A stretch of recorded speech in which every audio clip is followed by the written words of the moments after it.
ಮಹಾತ್ಮ ಗಾಂಧಿ ನರೇಗಾ ಮತ್ತು 15ನೇ ಹಣಕಾಸು ಯೋಜನೆಯ ಪ್ರಾಮಾಣಿಕ ಪರಿಶೋಧನಾದಲ್ಲಿ ಆಗಮಿಸಿ ವೇದಿಕೆಗೆ ಹಾಜರಿರುವಂಥ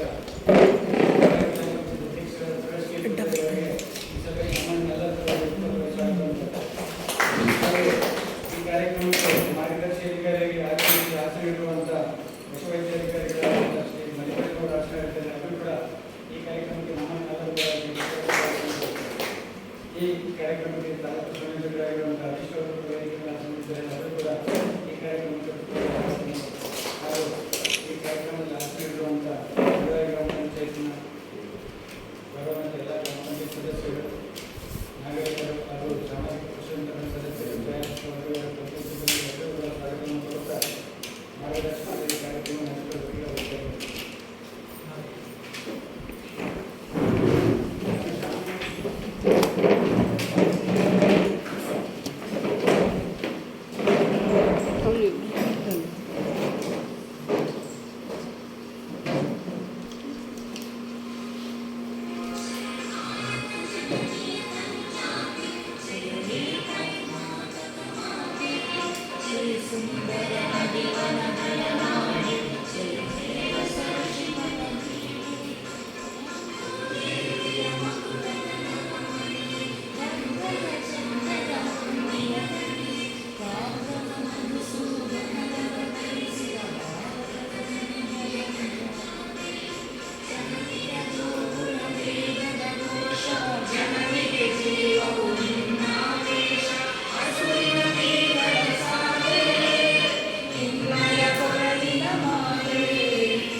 ಸರ್.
ಸರ್ಕಾರದ ಮಹತ್ವಾಕಾಂಕ್ಷಿ ಯೋಜನೆಗಳಲ್ಲಿ ಒಂದು ಮಹಾತ್ಮ ಗಾಂಧಿ ನರೇಗಾ ಯೋಜನೆ ಹಾಗೂ ಅಭಿಯಾನ ಈ ಎರಡು ಯೋಜನೆಗಳ ಸಾಮಾಜಿಕ ಪರಿಶೀಲನೆಯನ್ನು ನಾವು ವಾರ್ಷಿಕವಾಗಿ ಗ್ರಾಮ ಪಂಚಾಯತ್ನಲ್ಲಿ ನಡೆಸಲಾಗುತ್ತದೆ. ಆ ನಿಟ್ಟಿನಲ್ಲಿ ಈ ಹಿಂದೆ ಇದು ವೇಳಾಪಟ್ಟಿ ನಿರ್ಧಾರ ಆಗಿತ್ತು.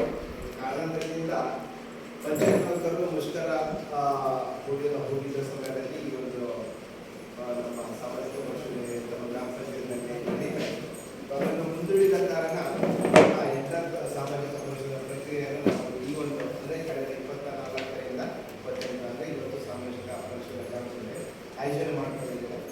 ನಮ್ಮ ಗ್ರಾಮ ಪಂಚಾಯತ್ನಲ್ಲಿ ಮಹಾತ್ಮ ಗಾಂಧಿ ಇರ್ಬೋದು ಹಾಗೂ ಅಧೀನ ಹಣಕಾಸು ಯೋಜನೆ ಇರ್ಬೋದು. ಮುದುರಾಗಿ 2023ರಿಂದ 31/4/2024 ಅಂದರೆ ಒಂದು ವರ್ಷದ ಅವಧಿಯಲ್ಲಿ ಎರಡು ಯೋಜನೆಗಳ ಕಾಮಗಾರಿಗಳ ಕಡದಲ್ಲಿ ಅಥವಾ ಆ ಕಾಮಗಾರಿಗಳಿಗೆ ಸಂಬಂಧಪಟ್ಟ ಹಾಗೆ ಏನು ನಿಮ್ಮ ಪಾವತಿ ಮಾಡಿರುವಂಥ ಮೊತ್ತ ಇರ್ಬೋದು ಅದೆಲ್ಲವನ್ನು ನಾವು ತಂತ್ರಾಂಶಗಳಿಂದ ಪಡ್ಕೊಂಡು ಒಂದು ಸಾಮಾಜಿಕ ಪರಿಶೀಲನಾ ಪ್ರಕ್ರಿಯೆಯನ್ನು ನಿಮ್ಮ ಗ್ರಾಮ ಪಂಚಾಯತ್ನಲ್ಲಿ ನಡೆಸಿದ್ದೇವೆ.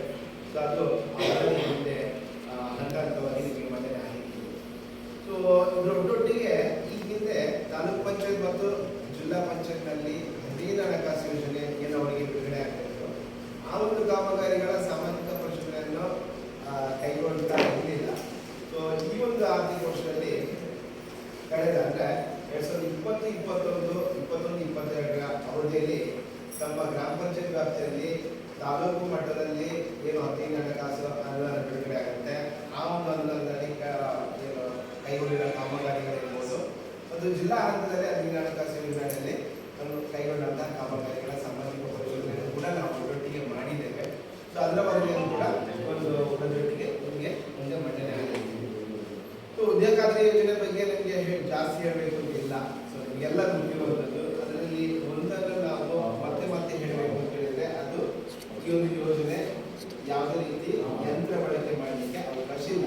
ಬರೀ ಮಾನವ ನಿರ್ಮಿತ ಕೂಲಿ ಮಾನವನಿಂದ ನಿರ್ಮಿಸಿಕೊಂಡು ಅದನ್ನು ಕೂಲಿ ಪಡೆಯುವಂತಹ ಒಂದು ಯೋಜನೆ. ಸೊ ಈ ಒಂದು ಆರ್ಥಿಕ ವರ್ಷದಲ್ಲಿ ಒಟ್ಟು 266 ಅನುಮೋದಿಸಲ್ಪಟ್ಟ ಒಂದು ಕಾಮಗಾರಿಗಳ ಪಟ್ಟಿ ಇದೆ. ಸೊ ಈ ಯೋಜನೆಗಳಲ್ಲಿ ಆ 266 ಕಾಮಗಾರಿಗಳ ಪಟ್ಟಿಯಲ್ಲಿ ನಮ್ಮ ಜಿಲ್ಲೆಗೆ ಯಾವುದು ಪೂರಕವಾಗಿದೆ ಅಂತಹ ಕಾಮಗಾರಿಗಳನ್ನು ಕೈಗೆತ್ತಿಕೊಂಡು ಸೊ ಗ್ರಾಮ ಪಂಚಾಯತ್ ಮಟ್ಟದಲ್ಲಿ ಯಾವೆಲ್ಲ ಕಾಮಗಾರಿಗಳಿಗೆ ಬೇಡಿಕೆ ಬರುತ್ತೆ ಆ ಬೇಡಿಕೆಗಳು ಬಂದಂಥ ಬೇಡಿಕೆಗಳನ್ನು ಕ್ರೋಢೀಕರಣ ಮಾಡಿಕೊಂಡು ಅದಕ್ಕೊಂದು ಕ್ರಿಯಾ ಯೋಜನೆ ಮಾಡಿಕೊಂಡು ಅದನ್ನು ಗ್ರಾಮ ಪಂಚಾಯತ್ ಮಟ್ಟದಲ್ಲಿ ಅನುಷ್ಠಾನ ಮಾಡಿಕೊಂಡು ಅದಕ್ಕೆ ಕೂಲಿ ಅಥವಾ ಸಾಮಗ್ರಿ ಪಾವತಿಗೆ ನಮಗೆ ಅವಕಾಶ ಇರುವಂಥದ್ದು. ಸೊ ಇದನ್ನು ಹೊರತುಪಡಿಸಿ ಬದಲಾವಣೆ ನಿರಂತರ ಆಗ್ತಾ ಇರುತ್ತೆ. ಕೆಲವೊಂದು ಕಾಮಗಾರಿಗಳನ್ನು ಈ ಯೋಜನೆಯಿಂದ ಕೈಬಿಟ್ಟಾಗ ಅದಕ್ಕೆ ಸಂಬಂಧಪಟ್ಟ ಸುತ್ತೋಲೆಗಳು ಗ್ರಾಮ ಪಂಚಾಯತಿಗೆ ಬರುತ್ತೆ. ಸೊ ಅದನ್ನು ಸಂಬಂಧಪಟ್ಟ ಪಂಚಾಯತ್ ಅಭಿವೃದ್ಧಿ ಅಧಿಕಾರಿ ಅವರಿಂದ ಕೇಳಿ ಪಡ್ಕೊಳ್ಳಿಕ್ಕೆ ಅವಕಾಶ ಇದೆ ಅಥವಾ ನಿಮ್ಮ ಗ್ರಾಮ ಪಂಚಾಯತ್ನಲ್ಲಿ ಸೂಚನಾ ಫಲಕದಲ್ಲಿ ಅದನ್ನು ಅಳವಡಿಸಲಿಕ್ಕೆ ಕ್ರಮ ಇರುವಂಥದ್ದು. ಸೊ ಅದನ್ನು ಹೊರತುಪಡಿಸಿ ನೇರವಾಗಿ ನಾವು ಯೋಜನೆಗಳ ಬಗ್ಗೆನೇ ನಾವು ಜಾಸ್ತಿ ಪ್ರಸ್ತುತ ಸಮಯದಲ್ಲಿ ಅಂದ್ರೆ ಸಭೆಯಲ್ಲಿ ನೇರವಾಗಿ ಮಂಡನೆ ಮಾಡಿದ್ರೆ ಅದರಿಂದ ನಿಮಗೆ ಅಂದ್ರೆ ಗ್ರಾಮಸ್ಥರಿಗೆ ಹೆಚ್ಚಿನ ಉಪಯೋಗ ಆಗುವ ನಿಟ್ಟಿನಲ್ಲಿ ಅದನ್ನು ನೇರವಾಗಿ ಆಗಿರುವಂಥ ಆದೇಶಗಳನ್ನು ಸಭೆಯಲ್ಲಿ ಮಂಡನೆ ಮಾಡ್ತಾ ಇದ್ದೀವಿ. ಸಭೆಯಲ್ಲಿ ಕೂಡ ಮಂಡನೆ ಮಾಡಿ ಹೋಗ್ತಿದೆ. ಸೊ ಅದರಲ್ಲಿ ಮೊದಲೇದು 1/12/2022 ಒಂದು ಆದೇಶ ಬರುತ್ತೆ ಯೋಜನೆ. ಏನ್ ಹೇಳ್ತಾರೆ ಅಂತ ಹೇಳಿದ್ರೆ, ಮಹಾತ್ಮ ಗಾಂಧಿ ನರೇಗಾ ಯೋಜನೆಗೆ ಅನುಷ್ಠಾನಗೊಳಿಸುವ ವೈಯಕ್ತಿಕ ಕಾಮಗಾರಿಗಳನ್ನು ಫಲಾನುಭವಿಗಳ ಹಣ ಪಾವತಿಯ ನಂತರ ಅನ್ಯ ಉದ್ದೇಶಕ್ಕೆ ಬಳಸಿಕೊಳ್ಳುತ್ತಿರುವ ಬಗ್ಗೆ. ಸೊ ಇದು ಪ್ರತಿಯೊಂದು ಸಾಮಾಜಿಕ ವರ್ಷದ ಸಂದರ್ಭದಲ್ಲಿ ವರದಿಗಳಾಗ್ತಿರುವಂತಹ ವಿಚಾರದ ಬಗ್ಗೆ ಒಂದು ಆದೇಶ ಬಂದಿದ್ದು. ಅದರಲ್ಲಿ ಏನ್ ಹೇಳ್ತಾರೆ ಅಂತ ಹೇಳಿದ್ರೆ, ನೀರಿನ ವಿಷಯಕ್ಕೆ ಸಂಬಂಧಿಸಿದಂತೆ ಮಹಾತ್ಮ ಗಾಂಧಿ ನರೇಗಾ ಯೋಜನೆಗೆ ಅನುಷ್ಠಾನಗೊಳಿಸುವ ವೈಯಕ್ತಿಕ ಕಾಮಗಾರಿಗಳನ್ನು ಫಲಾನುಭವಿಗಳು ಹಣ ಪಾವತಿಯ ನಂತರ ಅನ್ಯ ಉದ್ದೇಶಕ್ಕಾಗಿ ಬಳಸಿಕೊಳ್ಳುತ್ತಿರುವುದು ಹಾಗೂ ಕೃಷಿ ಹೊಂಡಗಳನ್ನು ಮುಚ್ಚಾಕುತ್ತಿರುವವರಿಗೆ ಹಲವಾರು ಪ್ರಕರಣಗಳು ಸಾಮಾಜಿಕ ಪರಿಶೀಲನೆಯಲ್ಲಿ ವರದಿಯಾಗಿರುತ್ತವೆ. ಆದ್ದರಿಂದ ಯೋಜನೆ ಅಡಿ ಪಡೆದ ವೈಯಕ್ತಿಕ ಸೌಲಭ್ಯಗಳನ್ನು ಕನಿಷ್ಠ 5 ವರ್ಷಗಳವರೆಗೆ ಅನ್ಯ ಉದ್ದೇಶಕ್ಕೆ ಬಳಸದಂತೆ ಅಥವಾ ನಾಶಪಡಿಸದಂತೆ ವೈಯಕ್ತಿಕ ಕಾಮಗಾರಿಗಳ ಫಲಾನುಭವಿಗಳಿಂದ ಮುದ್ರಣೆ ಪತ್ರ ಪಡೆಯುವ ಪದ್ಧತಿಯನ್ನು ಜಾರಿಗೊಳಿಸುವಂತೆ ಉಲ್ಲೇಖಿತ ಸಭೆಯಲ್ಲಿ ಮಾನ್ಯತೆ ಸೂಚಿಸಿರುತ್ತಾರೆ. ಸೂಚನೆಯಂತೆ ವೈಯಕ್ತಿಕ ಕಾಮಗಾರಿಗಳ ಫಲಾನುಭವಿಗಳಿಂದ ಕಡ್ಡಾಯವಾಗಿ ಮುಚ್ಚಳಿಕೆ ಪತ್ರ ಪಡೆದ ನಂತರವೇ ಕಾಮಗಾರಿಗಳನ್ನು ಅನುಷ್ಠಾನಿಸಲು ತಿಳಿಸಿದೆ. ಅಂದ್ರೆ ಈ ಹಿಂದೆ ಹಲವಾರು ಕಾಮಗಾರಿಗಳು ಅದರ ಪ್ರಯೋಜನವನ್ನು ಪಡ್ಕೊಳ್ತಾ ಇದ್ರು ಫಲಾನುಭವಿಗಳು. ಸೊ ಅಂದ್ರೆ ನಾವು ಸಾಮಾಜಿಕ ಪರಿಶೀಲನೆ ಹೋದಂತ ಸಂದರ್ಭದಲ್ಲಿ ಜಾಸ್ತಿಯಾಗಿ ಅದು ವರದಿಯಾಗಿರುವ ಪ್ರಕರಣಗಳು ಕೇಳಿದ್ರೆ ದರದ ಹಟ್ಟಿ ಆ ದರದ ಹಟ್ಟಿ ಕಾಮಗಾರಿಯನ್ನು ಪಡ್ಕೊಳ್ತಾರೆ. ಮತ್ತೆ ಅಲ್ಲಿ ನಾವು ಪರಿಶೀಲನೆಗೆ ಹೋದಂತ ಸಂದರ್ಭದಲ್ಲಿ ಅಲ್ಲಿ ಬೇರೆ ಬೇರೆ ಸಾಮಾನುಗಳನ್ನು ಶೇಖರಣೆ ಮಾಡುವಂಥದ್ದು, ಆ ದರದ ಹಟ್ಟಿ ಏನು ಪಡ್ಕೊಂಡಿರ್ತಾರೆ ಆ ದರವನ್ನು ಸಾಕದಿರುವಂಥದ್ದು ಅಂತ ಹಲವಾರು ಪ್ರಕರಣಗಳು ವರದಿಯಾಗಿರುವುದನ್ನು ನೋಡಿ ಸರ್ಕಾರಿ ಒಂದು ಆದೇಶವನ್ನು ಹೊರಡಿಸಿರುವಂಥದ್ದು. ಇದರ ಪ್ರಕಾರ ಉದ್ಯೋಗಾತಿ ಯೋಜನೆಯಲ್ಲಿ ವೈಯಕ್ತಿಕವಾಗಿ ಯಾವುದೋ ಒಂದು ಪ್ರಯೋಜನವನ್ನು ಪಡ್ಕೊಂಡ್ರೆ ಅದನ್ನು ಮುಂದಿನ 5 ವರ್ಷಗಳವರೆಗೆ ಅವರು ಸೂಕ್ತವಾಗಿ ನಿರ್ವಹಣೆ ಮಾಡಬೇಕು, ಕಡ್ಡಾಯವಾಗಿ ನಿರ್ವಹಣೆ ಮಾಡಲೇಬೇಕು. ಯಾಕಂತ ಹೇಳಿದ್ರೆ ಇಂಥ ಒಂದು ಸಾಮಾಜಿಕ ಪರಿಶೀಲನೆ ಅಥವಾ ಯಾವುದೋ ಒಂದು ತಂಡಗಳು ಭೇಟಿ ಮಾಡಿದಾಗ ಅಲ್ಲಿ ಆ ಕಾಮಗಾರಿಗಳು ಇರಬೇಕು, ಅದರ ಸೂಕ್ತ ನಿರ್ವಹಣೆಯನ್ನು ಮಾಡ್ಕೋಬೇಕು. ಸೊ ಈ ತರ ಮಾಡಬೇಕು ಅಂತ ಹೇಳಿದ್ರೆ ಯಾರು ಫಲಾನುಭವಿಗಳು ಇರ್ತಾರೆ ಅವರಿಗೆ ಒಂದು ಆ ಯೋಜನೆ ಅದರ ಬಗ್ಗೆ ಅರಿವು ಮೂಡಿಸುವಂತ ಪ್ರಯತ್ನ ಆಗ್ಬೇಕು. ಅಂದ್ರೆ ಅವರಿಗೆ ಅದರ ಮನವರಿಕೆ ಆಗ್ಬೇಕು, ಯಾಕೆ ಈ ಒಂದು ಯೋಜನೆ ಕೊಡ್ತಾ ಇದೆ ಸರ್ಕಾರ, ಮತ್ತೆ ಅದನ್ನು ನಾವು ಯಾವ ರೀತಿ ಸೂಕ್ತವಾಗಿ ಬಳಕೆ ಮಾಡ್ಕೊಳ್ಬೇಕು ಅನ್ನೋದ್ರ ಬಗ್ಗೆ ಅರಿವು ಆಗ್ಬೇಕು.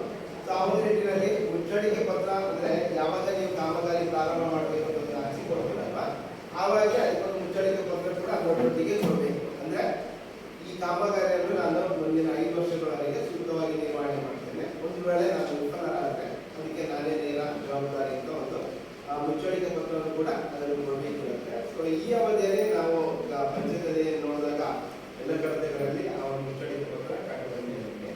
ಸೊ ಇದು ಯಾಕೆ ಹೇಳಿದ್ರೆ ಜನರಿಗೆ ಇದ್ರ ಬಗ್ಗೆ ಜಾಸ್ತಿ ಮಾಹಿತಿ ಇರಲ್ಲ. ಸೊ ಹಾಗಾಗಿ ಏನೇ ಸವಲತ್ತುಗಳನ್ನು ಪಡ್ಕೊಂಡ್ರು ಕೂಡ ನಾಮಫಲಕ ಹಾಕುವಂಥದ್ದಿರ್ಬೋದು, ಮತ್ತೆ ಅದರ ಸೂಕ್ತ ನಿರ್ವಹಣೆ ಮಾಡುವಂಥದ್ದಿರ್ಬೋದು, ಇದೆಲ್ಲವನ್ನು ಅವರು ಮಾಡಬೇಕಾಗುತ್ತೆ ಕನಿಷ್ಠ 5 ವರ್ಷಗಳಲ್ಲಿ. ಸೊ ಅದು ಈ ಒಂದು ಆದೇಶದ ಮುಖ್ಯ ಉದ್ದೇಶ. ಇನ್ನೊಂದು 19/10/2023 ಬಂದಂತಹ ಆದೇಶ. ಇಲ್ಲಿ ಮಹಾತ್ಮ ಗಾಂಧಿ ನರೇಗಾ ಯೋಜನೆಯಡಿ ವೈಯಕ್ತಿಕ ಕಾಮಗಾರಿಗಳ ಕನಿಷ್ಠ ಮೊತ್ತವನ್ನು 2.5 ಲಕ್ಷಗಳಿಂದ 5 ಲಕ್ಷಗಳಿಗೆ ಹೆಚ್ಚಿಸಿರುವ ಗುರಿ. ಅಂದ್ರೆ ಈ ಹಿಂದೆ ಕಾಮಗಾರಿ ಮಹಾತ್ಮ ಗಾಂಧಿ ನರೇಗಾ ಯೋಜನೆಯಲ್ಲಿ ಯಾರು ವೈಯಕ್ತಿಕ ಫಲಾನುಭವಿಗಳು ಈ ಯೋಜನೆಯ ಪ್ರಯೋಜನವನ್ನು ಪಡ್ಕೊಳ್ಬೇಕು ಅಂತ ಇದ್ರೆ ಅವರಿಗೆ ಗರಿಷ್ಠ 2.5 ಲಕ್ಷಗಳವರೆಗೆ ಅನುದಾನ ಕೊಡಲಿಕ್ಕೆ ಅವಕಾಶ ಇತ್ತು. ಆದರೆ ಇವಾಗ ಅದನ್ನು ಮತ್ತೆ 2.5 ಲಕ್ಷಗಳಿಗೆ ಹೆಚ್ಚಳ ಮಾಡಿದ್ದಾರೆ. ಒಂದು ಕುಟುಂಬಕ್ಕೆ ತನ್ನ ಜೀವಿತಾವಧಿಯಲ್ಲಿ ಗರಿಷ್ಠ 5 ಲಕ್ಷಗಳವರೆಗೆ ವೈಯಕ್ತಿಕವಾಗಿ ಪ್ರಯೋಜನ ಪಡ್ಕೊಳ್ಳಿಕ್ಕೆ ಅವಕಾಶ ಇದೆ. ಸೊ ಆ ನಿಟ್ಟಿನಲ್ಲಿ ಏನ್ ಹೇಳ್ತಾರೆ ನೋಡೋಣ. ಮಹಾತ್ಮ ಗಾಂಧಿ ನರೇಗಾ ಅಧಿನಿಯಮ 2005ರ ಅನುಸೂಚಿ 1 ಪ್ಯಾರಾ 5ರಲ್ಲಿ ತಿಳಿಸಿದಂತೆ ಯೋಜನೆಯಡಿ ವೈಯಕ್ತಿಕ ಸೌಲಭ್ಯಗಳನ್ನು ಪಡೆಯಲು ಫಲಾನುಭವಿಯ ಅರ್ಹ ಕುಟುಂಬವು ಈ ಕೆಳಕಂಡ ವರ್ಗಗಳಲ್ಲಿ ಯಾವುದಾದ್ರೂ ಒಂದು ವರ್ಗದಲ್ಲಿ ಅರ್ಹರಾಗಿರತಕ್ಕದ್ದು. ಅಂದ್ರೆ ಈ ಒಂದು ಕಾಯ್ದೆಯಲ್ಲಿ ಸ್ಪಷ್ಟವಾಗಿ ಯಾರಿಗೆಲ್ಲ ವೈಯಕ್ತಿಕವಾಗಿ ಪ್ರಯೋಜನವನ್ನು ಕೊಡಬೇಕು ಎನ್ನುವುದಕ್ಕೆ ಅದರಲ್ಲಿ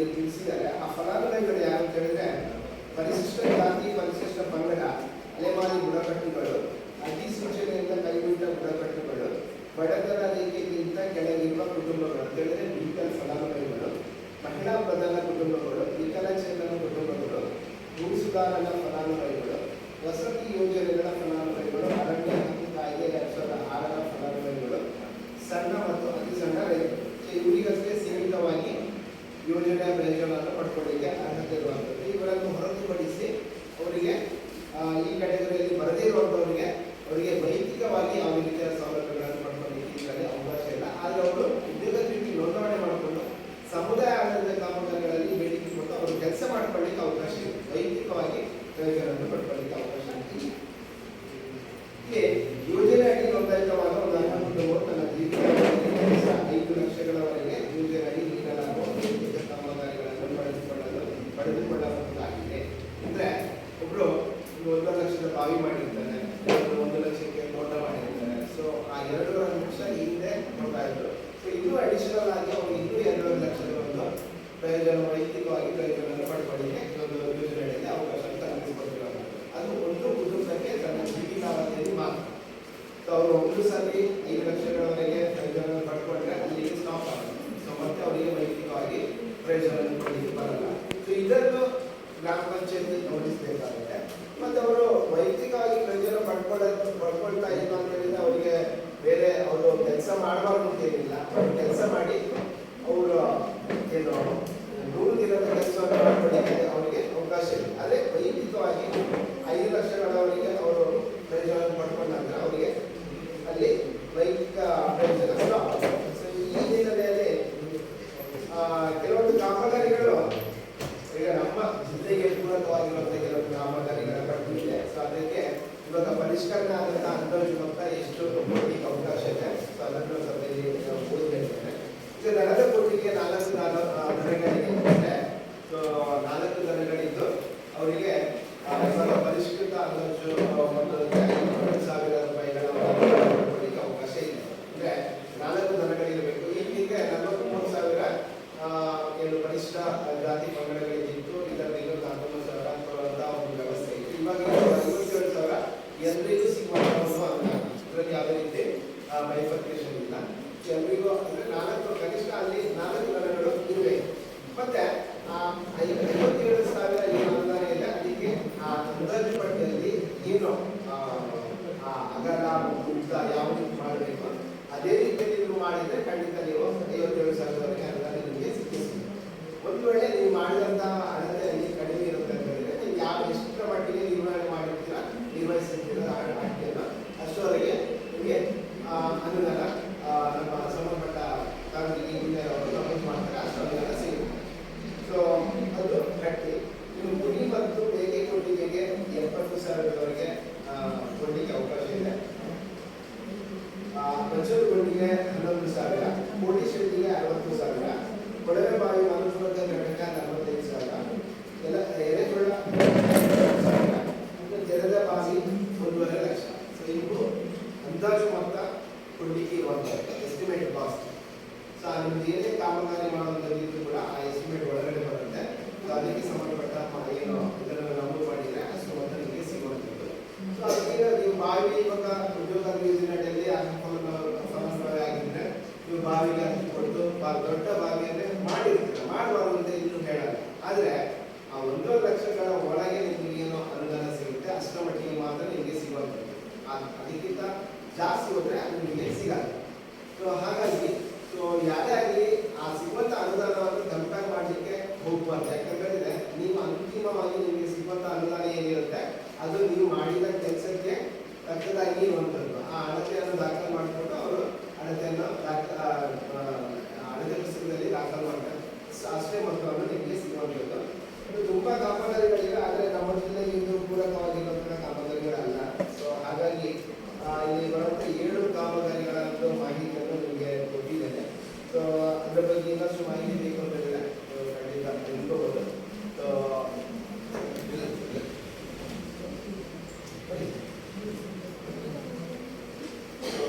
ಹಾಗಾಗಿ ಸೊ ಇಷ್ಟು ಕಾಮಗಾರಿಗಳಿಗೆ ಸಂಬಂಧಪಟ್ಟ ಹಾಗೆ ಇನ್ನು ನಮ್ಮದು ಇನ್ನೊಂದು ಯೋಜನೆ ಕೇಂದ್ರ ಹಣಕಾಸು ಯೋಜನೆ. ಕೇಂದ್ರ ಹಣಕಾಸು ಯೋಜನೆ ಅಂತ ಹೇಳಿದ್ರೆ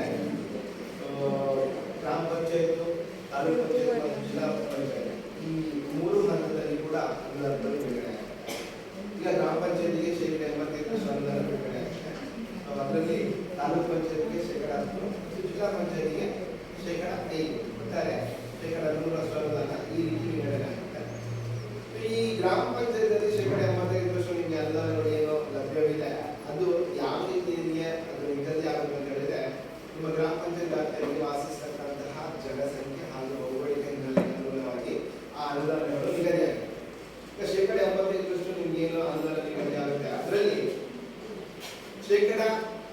ಅದನ್ನು ಶೇಕಡವಾರು ವಿಂಗಡಣೆ ಮಾಡಿದ್ದಾರೆ. ಅಂದ್ರೆ 60% ಒಂದು ಭಾಗ ಮಾಡಿದ್ದಾರೆ, ಇನ್ನೊಂದು 40% ಒಂದು ಭಾಗ ಮಾಡಿದ್ದಾರೆ. ಅದರಲ್ಲಿ 60 ಏನಿದೆ ಅದು ನಿರ್ಬಂಧಿತ ಅನುದಾನ, 40 ಏನಿದೆ ಅದು ಅನಿರ್ಬಂಧಿತ ಅನುದಾನ. ಈ ನಿರ್ಬಂಧಿತ ಅನುದಾನ 60 ಏನಿದೆ ಅದು ನಿರ್ಬಂಧ ಯಾಕೆ ಮಾಡಿದ್ದಾರೆ ಅಂತ ಹೇಳಿದ್ರೆ ಅದು ಅದೇ ಒಂದು ಯೋಜನೆಗಳಿಗೆ ಕಾಮಗಾರಿಗಳಿಗೆ ಅದನ್ನು ಏನು ಬಳಕೆ ಮಾಡಬೇಕು, ಅದನ್ನು ಹೊರತುಪಡಿಸಿ ಬೇರೆ ಯಾವುದಕ್ಕೂ ಬಳಕೆ ಮಾಡೋದಿಲ್ಲ. ಸೊ ಅದರಲ್ಲಿ ಆ 60% ನಿರ್ಬಂಧಿತ ಅನುದಾನದಲ್ಲಿ 30% ಅನುದಾನ ಕುಡಿಯುವ ನೀರಿಗೆ ಪೂರಕವಾದ ಕಾಮಗಾರಿಗಳನ್ನು ಮಾಡಿಕೊಳ್ಳಿಕ್ಕೆ ಅವಕಾಶ ಇರುವಂಥದ್ದು. ಇನ್ನು 30% ಅನುದಾನ ನೈರ್ಮಲೀಕರಣಕ್ಕೆ ಸಂಬಂಧಪಟ್ಟ ಇತರ ಕಾಮಗಾರಿಗಳನ್ನು ನಮ್ಮ ಗ್ರಾಮ ಪಂಚಾಯತ್ ವ್ಯಾಪ್ತಿಯಲ್ಲಿ ಮಾಡಿಕೊಳ್ಳಿಕ್ಕೆ ಅವಕಾಶ ಇರುವಂಥದ್ದು. ಸೊ 40% ಏನಿದೆ ಅನುದಾನ, ಆ 40% ಅನುದಾನದಲ್ಲಿ ಪರಿಷ್ಠ ಜಾತಿ ಪರಿಷ್ಠ ಪಂಗಡದವರಿಗೆ 25% ಮತ್ತು ವಿಕಲಚೇತನರಿಗೆ 5% ಅನುದಾನ ಮೀಸಲಿಡಬೇಕಾಗುತ್ತೆ. ಸೊ ಮತ್ತು ಉಳಿದ ಅನುದಾನವನ್ನು ನೀವು ಇತರ ಖರ್ಚುಗಳಿಗೆ ಬಳಕೆ ಮಾಡಿಕೊಳ್ಳಿಕ್ಕೆ ಅವಕಾಶ ಇದೆ. ಆದರೆ ಇಲ್ಲೊಂದು ಗಮನಿಸಬೇಕಾದ ವಿಚಾರ ಇದೆ, ಈ ಏನು ವೈಯಕ್ತಿಕವಾಗಿ ಪರಿಷ್ಠ ಜಾತಿ ಮತ್ತು ಪರಿಷ್ಠ ಪಂಗಡಗಳಿಗೆ ಅನುದಾನ ನಿಗದಿಯಾಗಿರುತ್ತೆ, ಆ ಅನುದಾನವನ್ನು ಯಾವುದೇ ಕಾರಣಕ್ಕಾಗಿ ನೀವು ಸಾರ್ವಜನಿಕ ಏನು ವೈಯಕ್ತಿಕವಾಗಿ ಅವರಿಗೆ ಪ್ರಯೋಜನವನ್ನು ಕೊಡಲಿಕ್ಕೆ ಅವಕಾಶ ಇಲ್ಲ. ಸಾರ್ವಜನಿಕವಾಗಿ ಅದನ್ನು ಬಳಕೆ ಮಾಡಿಕೊಳ್ಳಲಿಕ್ಕೆ ಅವಕಾಶ ಕಲ್ಪಿಸಿಕೊಂಡಿದ್ದಾರೆ. ಈ ಹಿಂದೆ ನಿಮಗೆ ವೈಯಕ್ತಿಕವಾಗಿ ಅದರ ಪ್ರಯೋಜನವನ್ನು ಕೊಡಲಿಕ್ಕೆ ಅವಕಾಶ ಇತ್ತು, ಆದರೆ ಇವಾಗ ಅದನ್ನು ತೆಗೆದಾಕಿದ್ದಾರೆ, ಸಾರ್ವಜನಿಕವಾಗಿ ಅದನ್ನು ಬಳಕೆ ಮಾಡಿಕೊಳ್ಳಲಿಕ್ಕೆ ಅವಕಾಶ ಇರುತ್ತದೆ. ಸೊ ಇನ್ನು ಒಟ್ಟಾರೆಯಾಗಿ ಕಳೆದ ಅಂದರೆ ತಾಲೂಕು ಪಂಚಾಯತ್ ಮಟ್ಟದಲ್ಲಿ 2021ರಲ್ಲಿ ಮತ್ತು 21-22ರಲ್ಲಿ ಅಲ್ಲಿ ಆಡಳಿತ ಮಂಡಳಿ ಇತ್ತು. ಸೊ ಅವಾಗ ಅನುದಾನ ಏನು ಬಿಡುಗಡೆ ಆಗಿತ್ತು ಅವರಿಗೆ 10%. ಸೊ ಅಲ್ಲಿ ಅವರು ಏನು ಕ್ರಿಯಾಯೋಜನೆಗಳನ್ನು ತಯಾರು ಮಾಡಿಕೊಂಡು ಅದರಲ್ಲಿ ಅನುಷ್ಠಾನ ಮಾಡಿದಂತಹ ಕಾಮಗಾರಿಗಳನ್ನು ನಿಮ್ಮ ಗ್ರಾಮ ಪಂಚಾಯತ್ನಲ್ಲಿ ಮಾಡಿದ್ದಾರೆ. ಸೊ ಅದರ ಒಂದು 14 ಕಾಮಗಾರಿಯಲ್ಲಿ ಇದೆ. ಒಂದೇನು ಕನ್ಸ್ಟ್ರಕ್ಷನ್ ಕಾಮಗಾರಿಗಳನ್ನು ಕೂಡ ಮಾಡ್ತಾರೆ. ಸೊ ಇಷ್ಟು ಯೋಜನೆಗಳು. ಮತ್ತು ಇನ್ನೊಂದು ನಿರ್ಬಂಧಿತ ಅನುದಾನ ಏನಿದೆ 60%, ಅದರಲ್ಲಿ ಆ 30-30 ನಿಮ್ಮ ಗ್ರಾಮ ಪಂಚಾಯತ್ ವ್ಯಾಪ್ತಿಯಲ್ಲಿ ಕುಡಿಯುವ ನೀರಿಗೆ ಎಲ್ಲವೂ ಆಗಿದೆ, ಯಾವುದೇ ಕಾಮಗಾರಿ ಹೊಂದಿಲ್ಲ. ಸೊ ಅಂಥ ಸಂದರ್ಭದಲ್ಲಿ ನೀವು ಅದನ್ನು ಘೋಷಣೆ ಮಾಡಿಕೊಂಡು ಆ ಒಂದು ಅನುದಾನವನ್ನು ನೀವು ಈ ಥರ ಕಾಮಗಾರಿಗಳಿಗೆ ಬಳಸಿಕೊಳ್ಳಿಕ್ಕೆ ಅವಕಾಶ ಇದೆ. ಅದು 30% ಕುಡಿಯುವ ನೀರಿಗೆ ಪೂರಕವಾದ ಕಾಮಗಾರಿಗಳು ಮತ್ತು 30% ಏನು ನೈರ್ಮಲೀಕರಣಕ್ಕೆ ಸಂಬಂಧಪಟ್ಟ ಕಾಮಗಾರಿಗಳು. ಅದು ಯಾವುದೂ ಇಲ್ಲ, ನಮ್ದೆಲ್ಲ 0 ಇದೆ. 2 ವಿಭಾಗಗಳಲ್ಲಿ ಏನು ಮಾಡಲಿಕ್ಕಿಲ್ಲ ಅಂತೇಳಿ ನೀವು ಅದನ್ನು ನಿಮಗೆ ಗ್ರಾಮ ಪಂಚಾಯತ್ ವ್ಯಾಪ್ತಿಯಲ್ಲಿ ನಿಮಗೆ ತಿಳಿದು ಬಂದರೆ ಅದನ್ನು ನೀವು ಘೋಷಣೆ ಮಾಡಬೇಕು. ಅದಕ್ಕೆ ಆ ಅನುದಾನವನ್ನು 60% ಅನುದಾನವನ್ನು ನೀವು ನಿಮ್ಮ ಇತರ ಕಾಮಗಾರಿಗಳಿಗೆ ಮಾರ್ಗಸೂಚಿಗಳ ಅನ್ವಯ ಅದನ್ನು ಖರ್ಚು ಮಾಡಿಕೊಳ್ಳಿಕ್ಕೆ ಇದೊಂದು ಯೋಜನೆಗೆ ಅವಕಾಶ ಕಲ್ಪಿಸಿದೆ. ಸೊ ಇದಿಷ್ಟು ಅಗ್ನಿ ಹಣಕಾಸು ಯೋಜನೆ ಬಗ್ಗೆ. ಇನ್ನು ಈ ಸಾಮಾಜಿಕ ಪರಿಶೋಧನೆ ಬಗ್ಗೆ ನಿಮಗೆ ಗೊತ್ತಿದೆ. ಸೊ ಈ ಒಂದು ಪ್ರಕ್ರಿಯೆ ನಿರಂತರವಾಗಿ ನಡೀತಾ ಇದೆ. ನಿಮಗೆ ಗೊತ್ತಿರುವುದು ಹಲವಾರು ಯೋಜನೆಗಳು ಈ ಒಂದು ಸಾಮಾಜಿಕ ಪರಿಶೋಧನೆಗೆ ಒಳಪಡಿಸ್ತಾ ಇದ್ದಾರೆ. ಶಾಲೆಗಳಲ್ಲಿ ಕೂಡ ನಾವು ಸಾಮಾಜಿಕ ಪರಿಶೋಧನೆ ಈಗಾಗಲೇ ಮಾಡಿಕೊಂಡಿದ್ದೇವೆ. ಅದೆಲ್ಲ ವರದಿಗಳು ಸರ್ಕಾರಕ್ಕೆ ಹೋಗ್ತಾ ಇದೆ. ಸೊ ಕಳೆದ ಬಾರಿ ಏನು ಈ ರಾಜ್ಯದಲ್ಲಿ ಈ ಸಾಮಾಜಿಕ ಪರಿಶೋಧನೆ ನಂಬರ್ 1 ಸ್ಥಾನದಲ್ಲಿ ಇರುವಂಥದ್ದು ಕೂಡ ನಿಮಗೆ ಗೊತ್ತಿರುವಂತಹ ವಿಚಾರ. ಈ ದೇಶದಲ್ಲಿ ಕರ್ನಾಟಕ ನಂಬರ್ 1 ಸ್ಥಾನದಲ್ಲಿದೆ.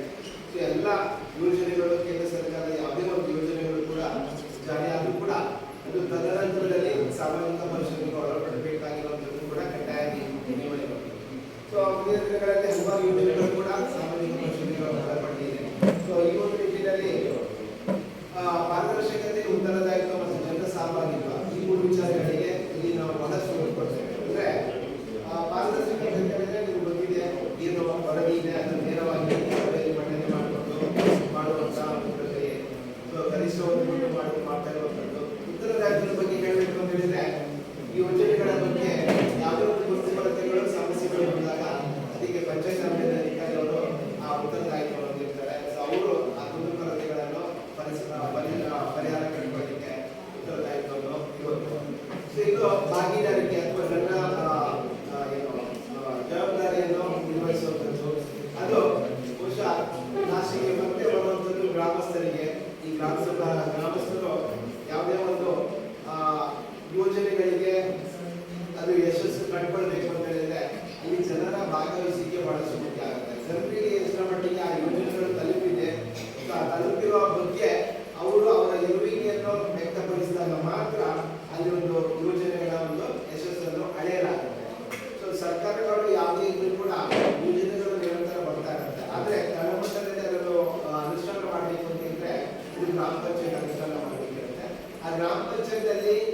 ಇಂಥ ಸಭೆಗಳ ಆಯೋಜನೆ ಆದಾಗ ಒಂದು ಯೋಜನೆ ಬಗ್ಗೆ ಮಾಹಿತಿ ಕೊಡುವಂಥದ್ದು ಇರ್ಬೋದು, ಅಥವಾ ಅದರಲ್ಲಿ ಏನಾದರೂ ಕುಂದುಕೊರತೆಗಳು ಇದೆಯಾ ಅಂತ ಕಂಡುಕೊಳ್ಳುವಂಥದ್ದು ಇರ್ಬೋದು. ಆವಾಗ ಆ ಸಭೆಗಳಲ್ಲಿ ಆಯೋಜನೆ ಮಾಡಿದಾಗ ಜನರು ದೊಡ್ಡ ಸಂಖ್ಯೆಯಲ್ಲಿ ಭಾಗವಹಿಸಿದಾಗ ಅಲ್ಲಿ ಆಗ್ತಕ್ಕಂತಹ ಲೋಪದೋಷಗಳು ಏನಿವೆ ಅದು ಅದರ ಯಥಾವತ್ ಚಿತ್ರಣ ಬೆಳಕಿಗೆ ಬರುತ್ತೆ. ಆ ಅನುಷ್ಠಾನ ಪ್ರಕ್ರಿಯೆಯಲ್ಲಿ ಯಾವ್ದಾದ್ರು ಲೋಪಗಳು ಆಗಿದ್ರೆ ಅದನ್ನು ಮುಂದೆ ಸರಿಪಡಿಸ್ಕೊಂಡು ಹೋಗ್ಲಿಕ್ಕೆ ಅವಕಾಶ ಇರುವಂಥದ್ದು.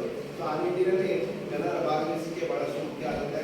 ಸೊ ಈ ಒಂದು ಸಭೆಯಲ್ಲಿ ನಿಮ್ಮ ಸೂಕ್ತ ಸಲಹೆ ಸೂಚನೆಗಳಿರ್ಬೋದು ಅಥವಾ ಕುಂದುಕೊರತೆಗಳಿರ್ಬೋದು ಅದನ್ನು ವ್ಯಕ್ತಪಡಿಸಿಕೊಳ್ಳಿ. ಅದಕ್ಕೆ ಮುಕ್ತ ಅವಕಾಶ ಇದೆ.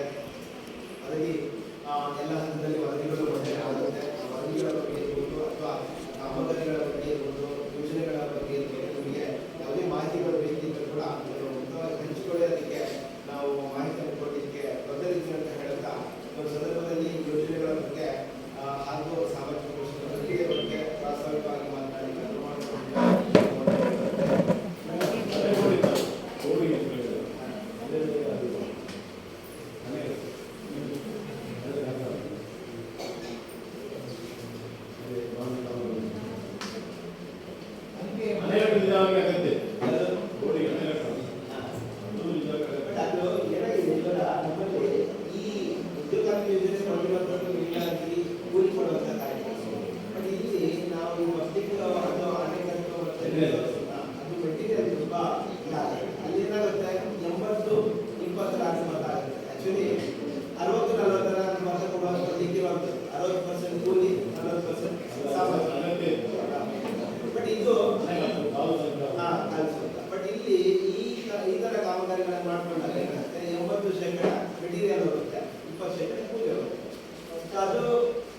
ಹಾಗಾಗಿ ಆ ಒಂದು ವ್ಯತಿರಿಕ್ತ ಯೋಜನೆಗೆ ಅಲ್ಲಿ ಸಮಸ್ಯೆ ಆ ರೀತಿಯಲ್ಲಿ ಅದನ್ನು ಇದು ಮಾಡಬೇಕು.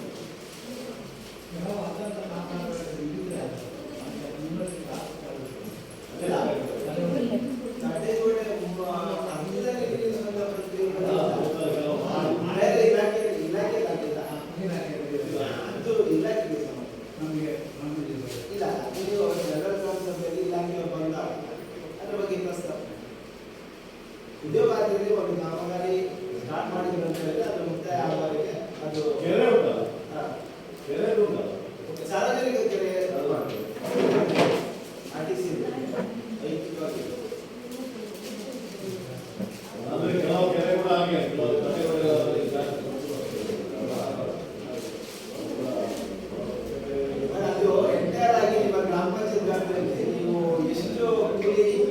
ಖರ್ಚು ಮಾಡಿದ್ರಿಂದ ಅದರ ಮೇಲೆ ಡಿಪೆಂಡ್ ಮಾಡಿಕೊಂಡು ಕೆಲವೊಂದು ಮಾಡ್ಬೋದು, ಪ್ಲಾನ್ ಮಾಡ್ಬೋದು. ಎಲ್ಲ ಅಂತ ಹೇಳಿದ್ರೆ 10 ಲಕ್ಷದ ಒಂದು ಕೂಲಿ ಮೊತ್ತ ಖರ್ಚಾಗಿದೆ ಅಂತ ಹೇಳಿದ್ರೆ ನಿಮ್ಮೊಂದು 3 ಲಕ್ಷದ್ದು ಆರಾಮ್ಸೆ ಇದು ಮಾಡಲಿಕ್ಕೆ ಅವಕಾಶ ಇದೆ.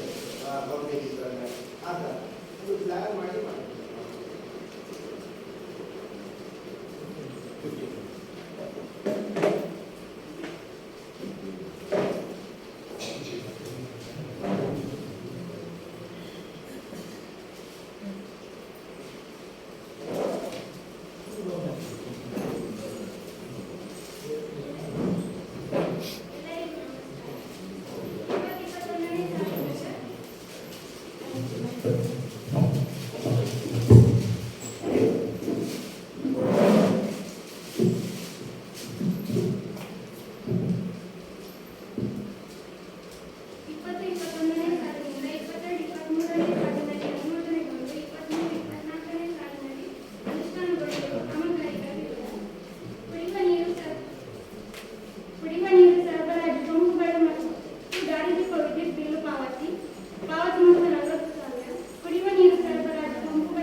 ತಾಲೂಕು ಪಂಚಾಯತ್ ಮತ್ತು ಜಿಲ್ಲಾ ಪಂಚಾಯತ್ ಇಲ್ಲ. ತಾಲೂಕು ಪಂಚಾಯತ್ ಗ್ರಾಮ ಪಂಚಾಯತ್ ಕಾಮಗಾರಿಗಳ ಪಟ್ಟಿಯನ್ನು ಸಹ ಮಾಡಿರುವುದು. ಸೊ ಅದರ ಬಗ್ಗೆ ನಿಮ್ಗೆ ಏನಾದರೂ ಕೊಡುವಂಥದ್ದಿದೆಯಾ? ಕನ್ಸ್ಟ್ರಕ್ಷನ್ ಬಗ್ಗೆ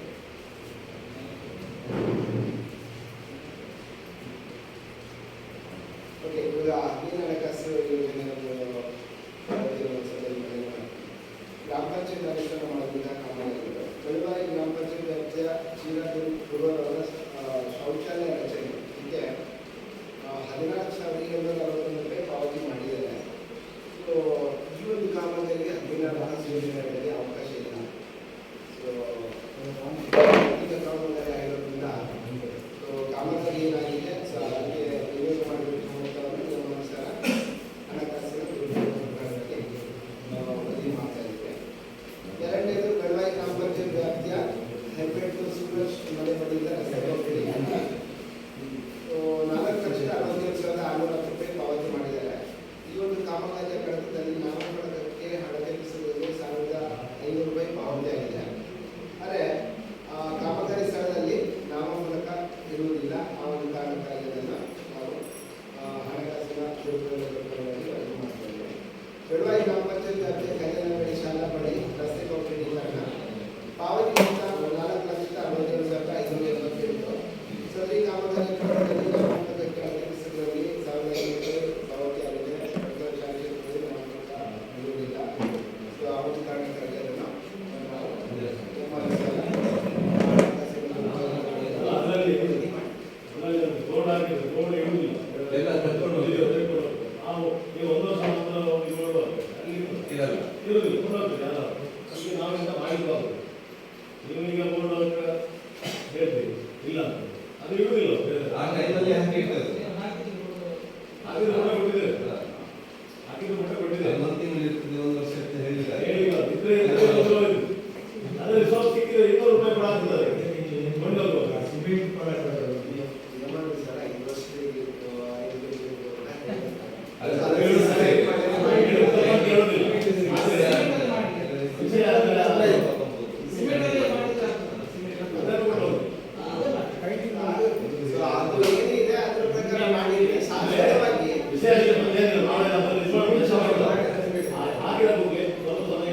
ಶಾಶ್ವತವಾಗಿ ಉಳಿಯುವಂತ ಒಂದು ಬೋರ್ಡ್ ಹಾಕ್ಲಿಕ್ಕೆ ನಮ್ಮ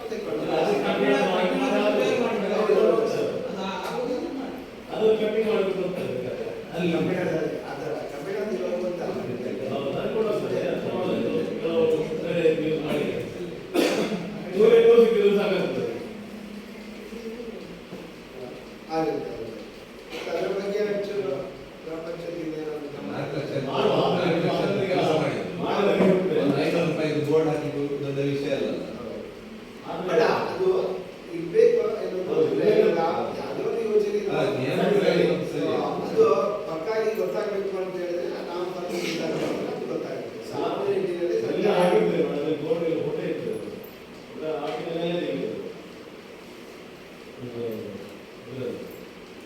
ಓಕೆ, ಅದು ಮುಂದೆ ಆಡಳಿತ ಕಮಿಟಿಯಲ್ಲಿ ಅವಕಾಶ ಇದೆ. ಇನ್ನು ತಾಲೂಕು ಪಂಚಾಯತ್ ಅನುಷ್ಠಾನ ಮಾಡಿದಂತಹ ಕಾಮಗಾರಿಗಳು 14 ಇದೆ. ಅದರ ನಿಯಮಾನುಸಾರ ಅವರು ಕ್ರಿಯಾ ಯೋಜನೆಯ ಪ್ರತಿ ಕಡತದಲ್ಲಿ ನವೀಕರಿಸಿದ ಕಾರಣಕ್ಕಾಗಿ ಪ್ರತಿ ಉಲ್ಲಂಘನೆಯಲ್ಲಿ ದಾಖಲು ಮಾಡಿರುವಂಥ ವರದಿ ಕಾಮಗಾರಿಗಳಾಗಿದೆ. ಸೊ ವಿಸಿಟ್ ಮಾಡಿದ್ದೇವೆ, ಲಾಸ್ಟ್ ಕಾಮಗಾರಿಗಳನ್ನು ವಿಸಿಟ್ ಮಾಡಿದ್ದೇವೆ. ಸೊ ಅಲ್ಲಿ ಕಾಮಗಾರಿಗಳ ಬಗ್ಗೆ ಹೇಳುವುದಂದ್ರೆ 5ನೇ ವಾರ್ಡಿನ ನಡಿಗುಡ್ಡೆ ನೀರುಣಿಕೆ ಕಾರ್ಖಾನೆಯಿಂದ ಅಂಬೂರಿ 4 ಮಾರ್ಗಗಳಲ್ಲಿ ದಾರಿ ದೀಪದ 46,230 ರೂಪಾಯಿ ಪಾವತಿ ಆಗಿದೆ. ಸೊ ಇನ್ನು 5ನೇ ವಾರ್ಡಿನ ಬೈಲವರಿ ರಸ್ತೆಗೆ ದಾರಿ ದೀಪದ 97,802 ರೂಪಾಯಿ ಪಾವತಿ ಆಗಿದೆ. ಹೋಮಲ್ಕಿಯಿಂದ ಕಲ್ಯಾಣಗಡಿ ಪೂರ್ವ ರಸ್ತೆಗೆ ನೀರಿನ ಪೈಪ್ಲೈನ್ ರಚನೆ. ಸೊ ಇಲ್ಲಿ ಕೂಡ ಯೋಜನೆ ಪ್ರತಿ ಕಾಮಗಾರಿಗಳಲ್ಲಿ ಇಟ್ಟಿಲ್ಲ. 6ನೇ ವಾರ್ಡಿನ ಬ್ಯಾಬಿಸ್ ಡಿಸೋಜರ್ ಅವರ ಮನೆ ಹತ್ತಿರದವರೆಗೆ, ರಮೇಶ್ ಪೂಜಾರಿ ಅವರ ಮನೆ ಹತ್ತಿರದವರೆಗೆ ರಸ್ತೆ ಡಾಂಬರೀಕರಣ. ಸೊ ಅದಕ್ಕೆ 95,463 ರೂಪಾಯಿ ಪಾವತಿ ಆಗಿದೆ. 6ನೇ ವಾರ್ಡಿನ ಕೆರೋಡಿ ರಮಣಕಾಡವರ ಮನೆ ಹತ್ತಿರದಿಂದ ಕಾಪಿಪಾಡು ಕೃಷಿಗಾಗಿ ಕಾಲೋನಿಗೆ ಹೋಗುವ ರಸ್ತೆ ಡಾಂಬರೀಕರಣ 1,88,340 ರೂಪಾಯಿ ಪಾವತಿ ಆಗಿದೆ. ಕೊಪ್ಪಳ ರಸ್ತೆ ಆನಂದ ಪೂಜಾರಿ ಮನೆ ಬಳಿಯಿಂದ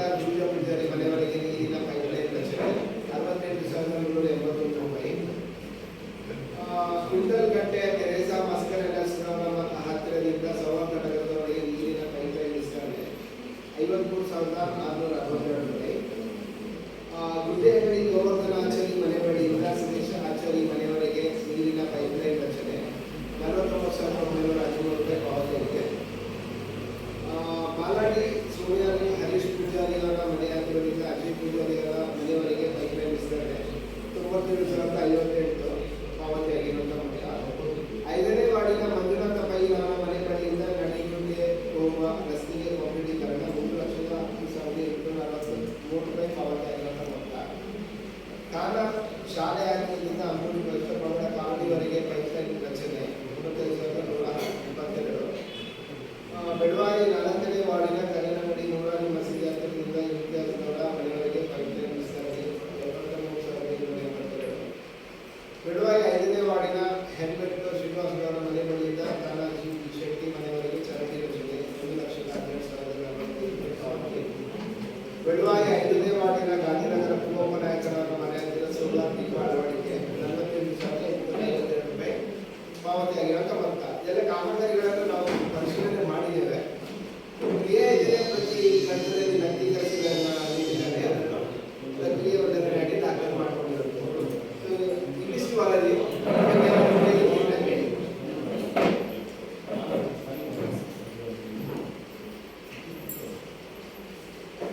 ವರದಿ ಬಗ್ಗೆ ಏನಾದರೂ ಕಾಮಗಾರಿ ಆಗಿಲ್ಲ ಅಥವಾ ಆಗಿಲ್ಲ ಚರ್ಚೆ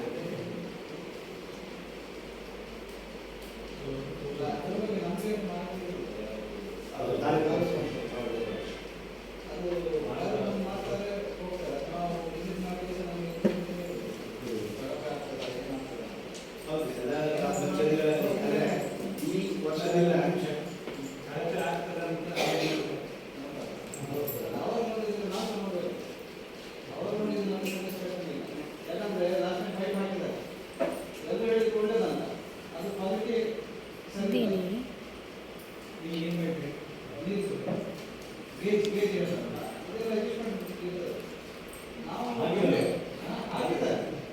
ಬಟ್ ಅವ್ರು ಕೇಳ್ತಾರೆ ಅಂದ್ರೆ ಗ್ರಾಮ ಪಂಚಾಯತಿಗೆ ಆ ತಾಲೂಕು ಪಂಚಾಯತಿದು ಕಾಮಗಾರಿಗಳ ವಿಷಯ ಗೊತ್ತಿರಲ್ಲ.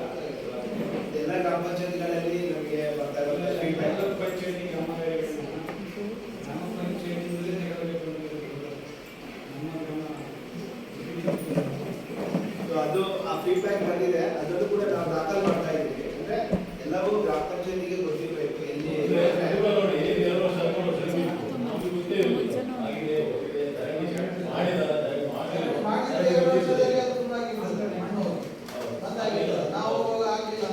ಅದು ಇದು ಮುಂದೆ ಆಗಿದ್ದು ಆಗಲ್ಲ. ಏಕಕಾಲದಲ್ಲಿ ಆಗಿದೆ. ಅಂದ್ರೆ ಈ ರೆಗ್ಯುಲರ್ ಆಗಿ ಇನ್ನು ಮುಂದೆ ಅಲ್ಲಿ ಆಡಳಿತ ಕಮಿಟಿ ಬಂದ ನಂತರ ಅವರಿಗೆಲ್ಲ ಬಿಡುಗಡೆ ಆಗುತ್ತೆ. ಯಥಾವತ್ತು ನಿಮ್ದು ಹೇಗೆ ಆಗುತ್ತೆ ಅದು ಇದರ ಪ್ರಕಾರ ಅವರು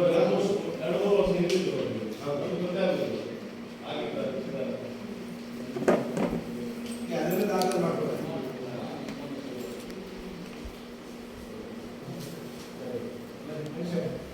ಬೋರ್ಡಿಂದ ಅದನ್ನ ಆಕ್ಷೇಪಣೆ ಸೇರಿಸ್ಬಿಡಿ. ಕಾಮಗಾರಿ ಮಾಡಿಬಿಟ್ಟು ಬೋರ್ಡ್ ಕಾಮಗಾರಿ ಹಾಕಿದ್ದಾರೆ ನೋಡಿ ಆಕ್ಷೇಪಣೆ ಅದನ್ನೊಂದು ಬಿಟ್ಟಿದ್ರೆ ಅದು ಅಲ್ಲ ಯಾಕಂದ್ರೆ ಆರ್ಗ್ಯೂ ಮಾಡ್ತಾರೆ.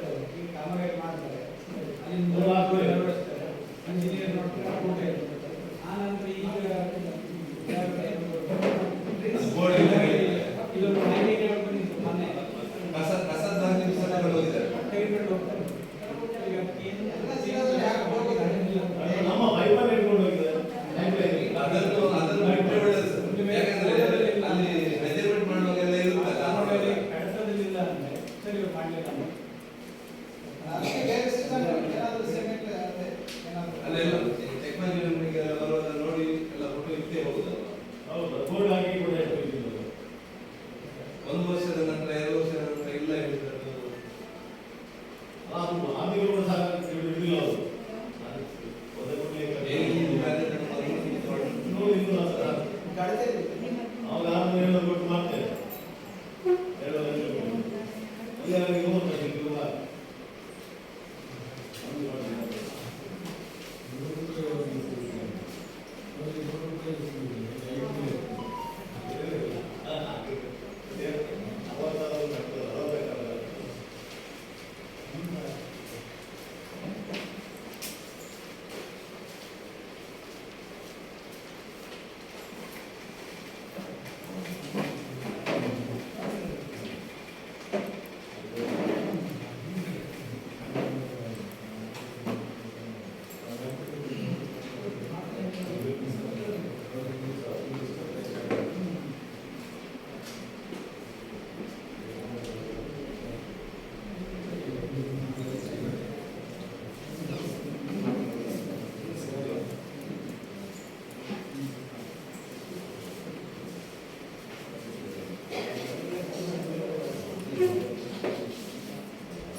ಕೆಲವೊಂದು ಕಡೆ ಇದೆ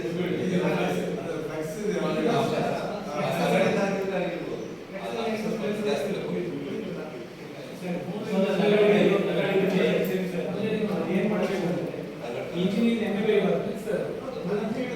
ಇಂಜಿನಿಯರ್ MBA ಬರ್ತದೆ. 5,000 ಕೆಲಸ ಆದ್ರೆ ನಾವು 5 ಲಕ್ಷ ಕೆಲಸ ಆಗಿದೆ ನಮಗೆ ಇದೊಂದು ಬೋರ್ಡ್ ಮಾಡಲಿಕ್ಕೆ ಅದು ಸಿಗಿಲ್ಲ ಅದು ಇಷ್ಟೊತ್ತಿಗೆ ಯಾರು ಹೇಳಿಲ್ಲ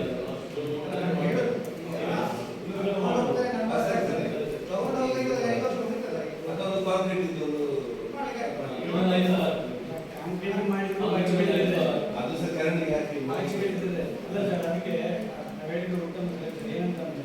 ಇಂಜಿನಿಯರ್ ಅದೇ ಪುಸ್ತಕ ದಾಖಲೆ ಮಾಡಬಾರ್ದು.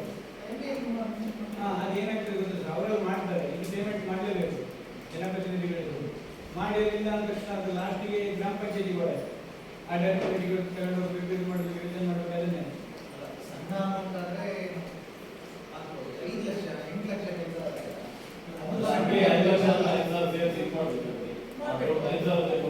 ಮಾಡಬೇಕಾದ್ರೆ ಈಗ ತೊಂದರೆ ಆಗ್ತದೆ. ಈಗ ಅಡಾಗಿ ಹೋಯ್ತು, ಅಡಾಗಿ ಬಿಡಿಲ್ಲ ಅಂದ್ರೆ ಅಲ್ವಾ? ನಾವು 1,500 ಇದೆ ಈ ಬೋರ್ಡ್ ಮಾಡಿ 2,000 ಹೆಚ್ಚಿಟ್ಟು ಅದನ್ನೇ ಮಾಡಿ ಅದು ಸರಿ ಇದಕ್ಕೆ 1,500 ನಾವು ಮಾಡಿದ್ದೇವೆ. 2,000 ಹೆಚ್ಚಿದೆ ಒಂದೆಲ್ಲ ಮಾಡಿದ್ರೆ ಆಯ್ತು. 4 ವರ್ಷ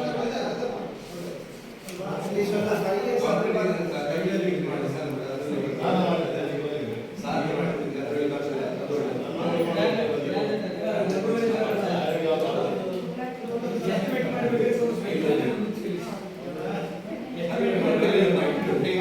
ಮಾಡಬೇಕು.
ಸುಂದರ ಪೂಜಾರಿ ಬಾಲಕೃಷ್ಣ ಪಾದದ 27,729. ಸುಮತಿ ವಿ ಶೆಟ್ಟಿ ವಿಜಯ ಶೆಟ್ಟಿ ಬಾಲಕೃಷ್ಣ ಪಾದದ 40,132. ನವೀನ ಟಿ ಮೊಬೈಲ್ ಪೂಜಾರಿ ಬಾಲಕೃಷ್ಣ ಪಾದದ 26,728. ಬಾಲಕೃಷ್ಣ ಸಂಗೀವಾಚಾರ್ಯ ಬಾಲಕೃಷ್ಣ ಪಾದದ 31,540. ತೇಜಮ್ಮ ಸುಂದರ ಪೂಜಾರಿ ಬಾಲಕೃಷ್ಣ ಪಾದದ 28,848. ರಾಣಿ ಸುಂದರ ಪೂಜಾರಿ ಬಾಲಕೃಷ್ಣ ಪಾದದ 13,272. ಪವಿತ್ರ ಸುಭಾಷ್ ಪೈ ಬಾಲಕೃಷ್ಣ ಪಾದದ 14,747. ದಿವಾಕರಾಚಾರ್ಯ ವಾಸುವಾಚಾರ್ಯ ಬಾಲಕೃಷ್ಣ ಪಾದದ 24,336. ಚಂದ್ರವತಿ ಸಂಜಯ್ ಪೂಜಾರಿ ಗೊಬ್ಬರ ಗುಜರಾತಿ ಪಾದದ 13,772. ಸದಾನಂದ ನಾಯಕ ಶ್ರೀ ಸುಬ್ಬಯ್ಯ ನಾಯ್ಕ ನಗರಹಟ್ಟಿ ಪಾದದ 10,931. ವಸಂತಿ ಹರೀಶ್ ಪೂಜಾರಿ ಸಂಚಿನಾಟಿ ಪಾದದ 28,440. ಸಂಸ್ಕೃತಿ ಚಾಂದ್ರಾಯಿ ಬಾಲಕೃಷ್ಣ ಪಾದದ 65,912. ನರಸಿಂಹ ಶೌಕರ್ ಬಾಲಕೃಷ್ಣ ಪಾದದ 55,390. ಜಯಂತಿ ಬಿ ಸಾಲ್ಯನ್ ಬಾಬು ಸಾಲ್ಯನ್ ವಸತಿ ರಚನೆ ಪಾದದ 28,440. ಉಷಾ ಕೃಷ್ಣಪ್ಪ ವಸತಿ ಪಾದದ 22,120. ಸುನೀತಾ ನಾಯ್ಕ ಹರೀಶ್ ಮನೆ ರಚನೆ ಪಾದದ 28,440. ದಿಲ್ಶಾದ್ ಮೊಹಮ್ಮದ್ ಇಲಿಯಾಸ್ ಮನೆ ರಚನೆ ಪಾದದ 16,432. ಮಮತಾ ಕೃಷ್ಣಪ್ಪ ಮನೆ ರಚನೆ ಪಾದದ 28,440. ರೇವತಿ ರಮೇಶ್ ಮನೆ ರಚನೆ ಪಾದದ 23,204. ಲೀಲಾ ದೇವಾಡಿಗ ಶಿವಪ್ಪ ದೇವಾಡಿಗ ಮನೆ ರಚನೆ ಪಾದದ 28,440. ಲೀಲಾ ರಾಘವ ಶೆಟ್ಟಿಗರ್ ಮನೆ ರಚನೆ ಪಾದದ 28,440. ಪಾರ್ವತಿ ಡಿ ರುದ್ರಪ್ಪ ಕನ್ನಡ ಮನೆ ರಚನೆ ಪಾದದ 26,544. ನರಸಿಂಹ ಶೌಕರ್ ಮನೆ ರಚನೆ ಪಾದದ 26,544.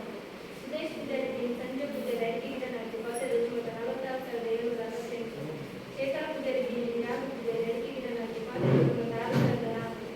ಜಯರಾಮ ಲೋಕ ಪೂಜಾರಿ ಐಕಿಗಿಡನಾಟಿ ಪಾದದ 30,948. ಗಿರಿಜಾ ಶೆಟ್ಟಿ ದೇವೇಂದ್ರ ಶೆಟ್ಟಿ ಐಕಿಗಿಡನಾಟಿ ಪಾದದ 6,004. ಜಯಂತಿ ನಾಯ್ಕ ನಾರಾಯಣ ನಾಯ್ಕ ಐಕಿಗಿಡನಾಟಿ ಪಾದದ 12,008. ಸುಮತಿ ಚಿತ್ರ ಐಕಿಗಿಡನಾಟಿ ಪಾದದ 6,952. ಹೇಮಲತಾ ಹರೀಶ್ ಮನೆ ರಚನೆ ಪಾದದ 25,440. ಸುಂದರಿ ಕೃಷ್ಣ ಮನೆ ರಚನೆ ಪಾದದ 12,008. ಪ್ರಿಯಾ ಇಗರಿ ಶಾಸ್ತ್ರ ಬಾಲ್ಯ ರಚನೆ ಪಾದದ 31,600. ಗೀತಾಯಾನಿ ಭವ್ಯ ಗೋಪಾಲ ಕೆ ನಾಯ್ಕ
ಓದಿ ಹೇಳಿದಂಥ ವರದಿಗಳಲ್ಲಿ ಅದು ಈ ಹಣ ವರದಿ ಬಂದಿದ್ದರೆ ಅದನ್ನು ತಿಳಿಸಲಿಕ್ಕೆ ಅವಕಾಶ ಇದೆ.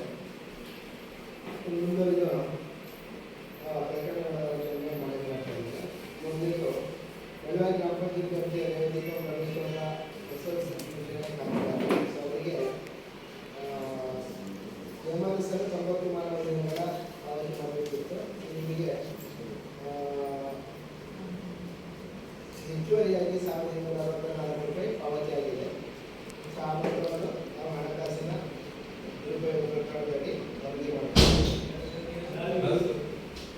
ಗ್ರಾಮ ಪಂಚಾಯತ್ ವ್ಯಾಪ್ತಿಯ ದೇವಜಿಂಗ ರಮೇಶ್ ಅವರಿಗೆ ಹೊಸ ವಸತಿ ಮನೆ, ಅದರಲ್ಲಿ ನಿಯಮದ ಪ್ರಕಾರ 90 ಮ್ಯಾಗ್ನೆಸ್ ಮಾತ್ರ ಕೊಡಲಿಕ್ಕೆ ಅವಕಾಶ ಇತ್ತು.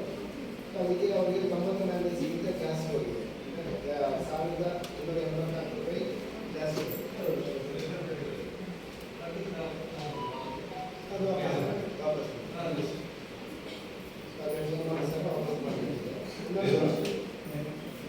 ಬೆಳಗಾವಿ ಗ್ರಾಮ ಪಂಚಾಯತ್ ವ್ಯಾಪ್ತಿಯ ಮೋಹನದಿಂದ ಭಾಗವಹಿಸಿದರು. ಸೊ ಈ ಒಂದು ಕಾಮಗಾರಿಯ ಶೀರ್ಷಿಕೆ ವ್ಯತ್ಯಾಸ ಅವರ ಕಾರಣಕ್ಕಾಗಿದ್ದನ್ನು ನಾವು ಪ್ರಕ್ರಿಯೆ ಉಲ್ಲಂಘನೆಯಲ್ಲಿ ದಾಖಲೆ ಮಾಡಿಕೊಂಡಿದ್ದೇವೆ. 8,280 ರೂಪಾಯಿ 28 ಪೈಸೆ ಪಾವತಿಯಾಗಿದೆ. ಬೆಳಗಾವಿ ಗ್ರಾಮ ಪಂಚಾಯತ್ ವ್ಯಾಪ್ತಿಯ ರಾಮಕೃಷ್ಣ ಆಳ್ವ ತೀರ್ಮಾನ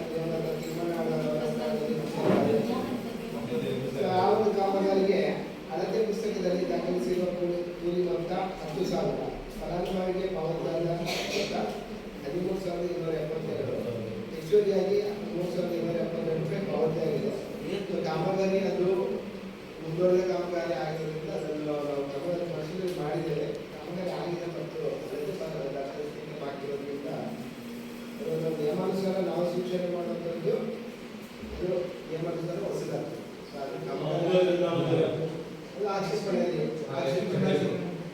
ಆಕ್ಷೇಪಣೆಯಲ್ಲಿ ಆ ಒಂದು ಪ್ರಕರಣವನ್ನು ಇಲ್ಲಿ ಇಡುವಂಥದ್ದು. ಬೆಳಗಾವಿ ಗ್ರಾಮ ಪಂಚಾಯತ್ ವ್ಯಾಪ್ತಿಯ ಜಮೀನ್ ಸಿಪಿಆರ್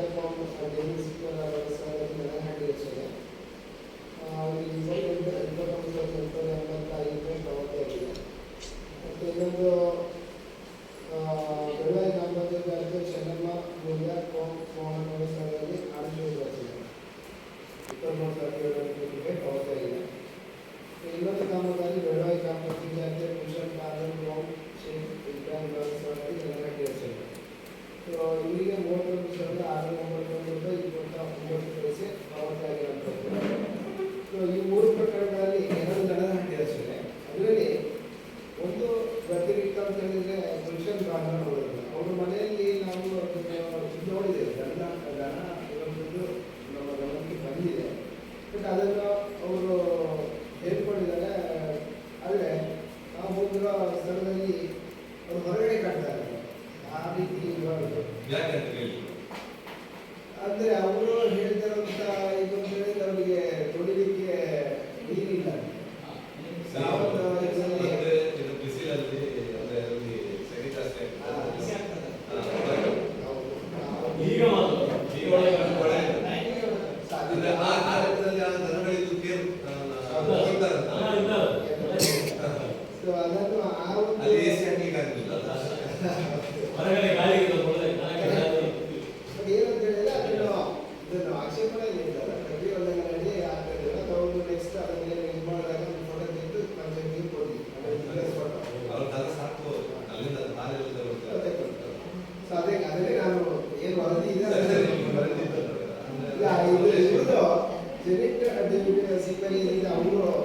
ಸಾಕ್ತಾ ಇಲ್ಲ. ಹೋದಂಥ ಸಂದರ್ಭದಲ್ಲಿ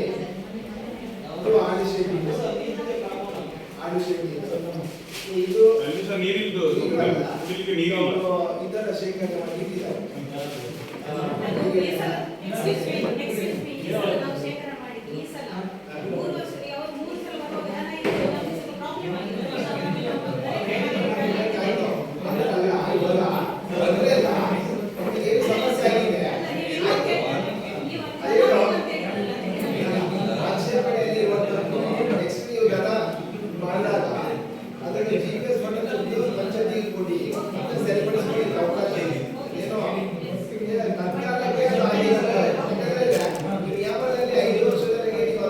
ಸಂಪೂರ್ಣವಾಗಿ ನಿರ್ವಹಣೆ ಮಾಡಲೇಬೇಕು.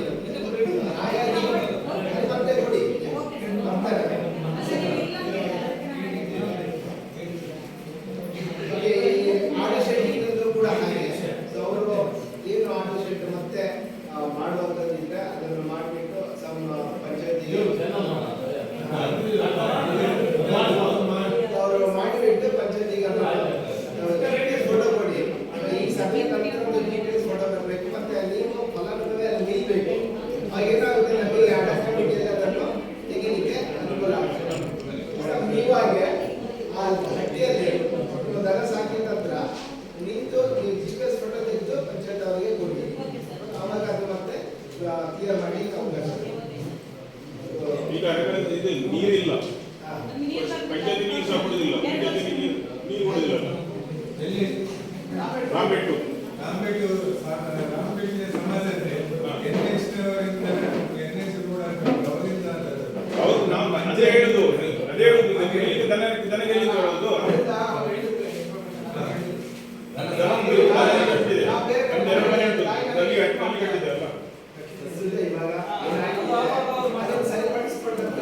ಅದೇ ಜೂನ್ ಹತ್ರ ನೋಡಿ, ಜೂನ್ ಹತ್ರ ಕಟ್ತೇನೆ, ಮೂರು ಅಲ್ಲಿ ತೋಟ ಉಂಟು, ತೋಟದಲ್ಲಿ ಕಟ್ತೇನೆ, ಬೇಕಾದ್ರೆ ಮುಂದಿನ ದಿನಗಳಲ್ಲಿ ನೀರು ಬರ್ತದೆ. ಇನ್ನು 3 ದಿನದೊಳಗೆ ನೀರು ಬರ್ತದೆ. ಹೌದು, ಅದಕ್ಕೆ ನೋಡಿದೆ ಅದೇ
ತೋಟಗಾರಿಕೆ ಇಲಾಖೆಯಿಂದ ಅನುಷ್ಠಾನಿಸಿದ 3 ಕಾಮಗಾರಿಗಳ ಒಂದು ವರದಿಯಾಗಿದೆ.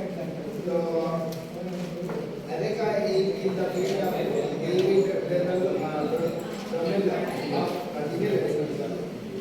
ಕಾಯಕ ತರಕಾರಿಯಿಂದ ಬೆಳವಣಿಗೆ ಎಸ್ಟಿಮೇಟ್ ಕಾಸ್ಟ್ ಅಂದಾಜು ಪ್ರತಿಯಿಂದ ಮತ್ತೆ ಫೋಟೋ ಇಲ್ಲ, ಯೋಜನೆ ಪ್ರತಿಯಿಂದ 1000 ಕಾಮಗಾರಿಗೆ 22,754 ರೂಪಾಯಿ ಪಾವತಿಯಾಗಿದೆ. ಕೇಶವ್ ಆಚಾರ್ಯ ಬೆಳವಾಯಿ ಜಿಪಿ ಬೆಳವಾಯಿ. ಸೊ ಈ ಒಂದು ಕಾಮಗಾರಿಯಲ್ಲಿ ಎಸ್ಟಿಮೇಟ್ ಆಗಿಲ್ಲ, 90,96 ರೂಪಾಯಿ ಪಾವತಿಯಾಗಿದೆ.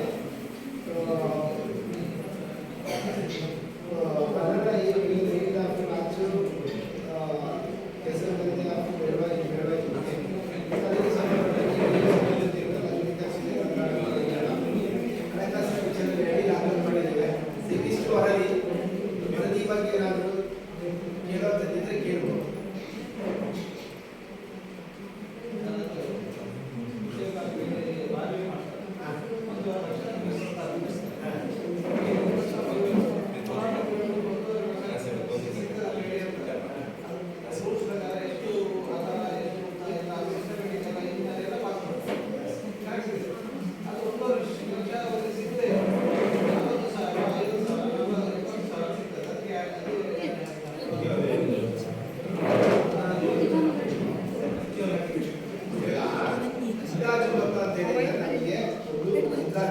ಇಷ್ಟು ಪೂರ್ವ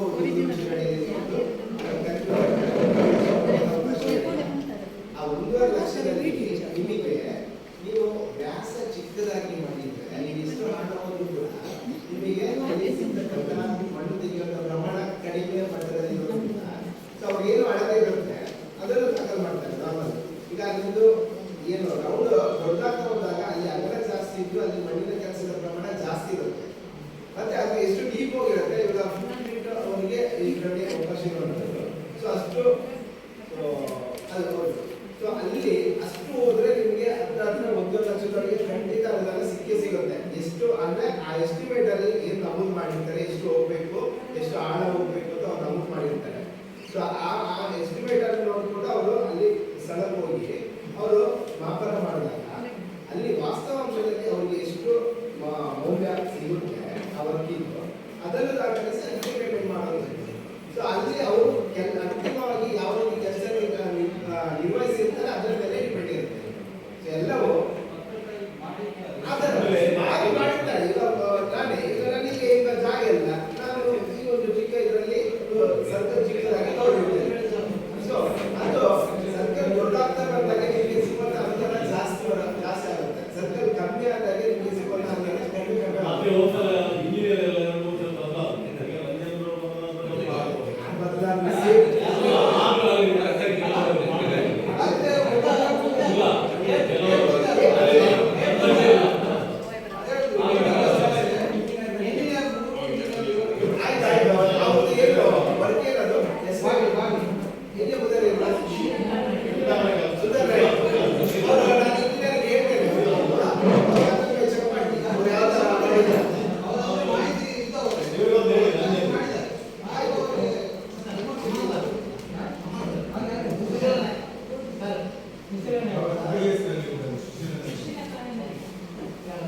ಅವರಿಗೆ ನೀಡಲಿಕ್ಕೆ ಇದು ಅವರು ಟೆನ್ಷನ್ ಆಗಿದೆ, ಬೇಡ ಇಲ್ಲ.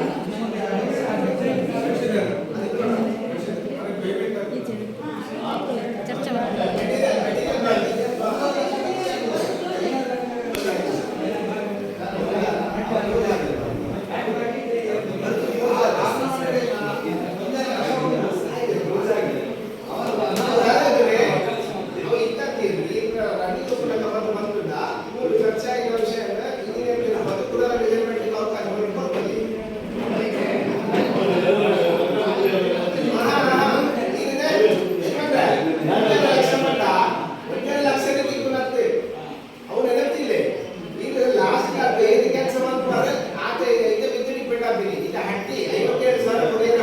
ಅವಕಾಶ ಕೊಡು ಬಟ್ 57,000 ಸಿಗ್ತದೆ ಈಗ ಏತ್ ಆಗಲ್ಲ ಏತ್ ಉದ್ದಾಡ ಅರ್ಜಿ ಮಾಡ್ತಾರೆ ಬರ ಐದಕ್ಕೆ ಡಿಪೆಂಡ್ ಆಗುತ್ತೆ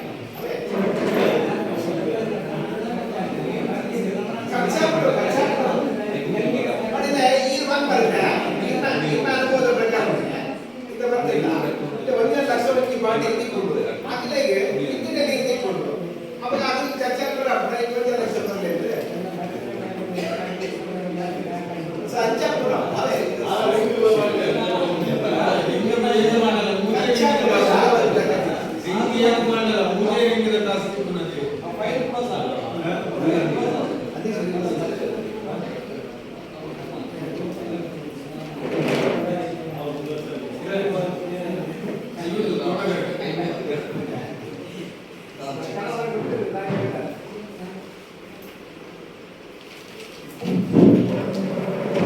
ಅಧ್ಯಕ್ಷರೇ ಹಾಗೂ ಬೆಳಗಾವಿ ಗ್ರಾಮ ಪಂಚಾಯತ್ ಹಾಗೂ ಮತ್ತು ಸಾಮಾಜಿಕ ವರ್ಗದ ಮುಖ್ಯಸ್ಥರು ಹಾಗೂ ತಂಡದ ನೋಡಲಾಧಿಕಾರಿಗಳಿಗೂ ನಮಸ್ಕಾರ.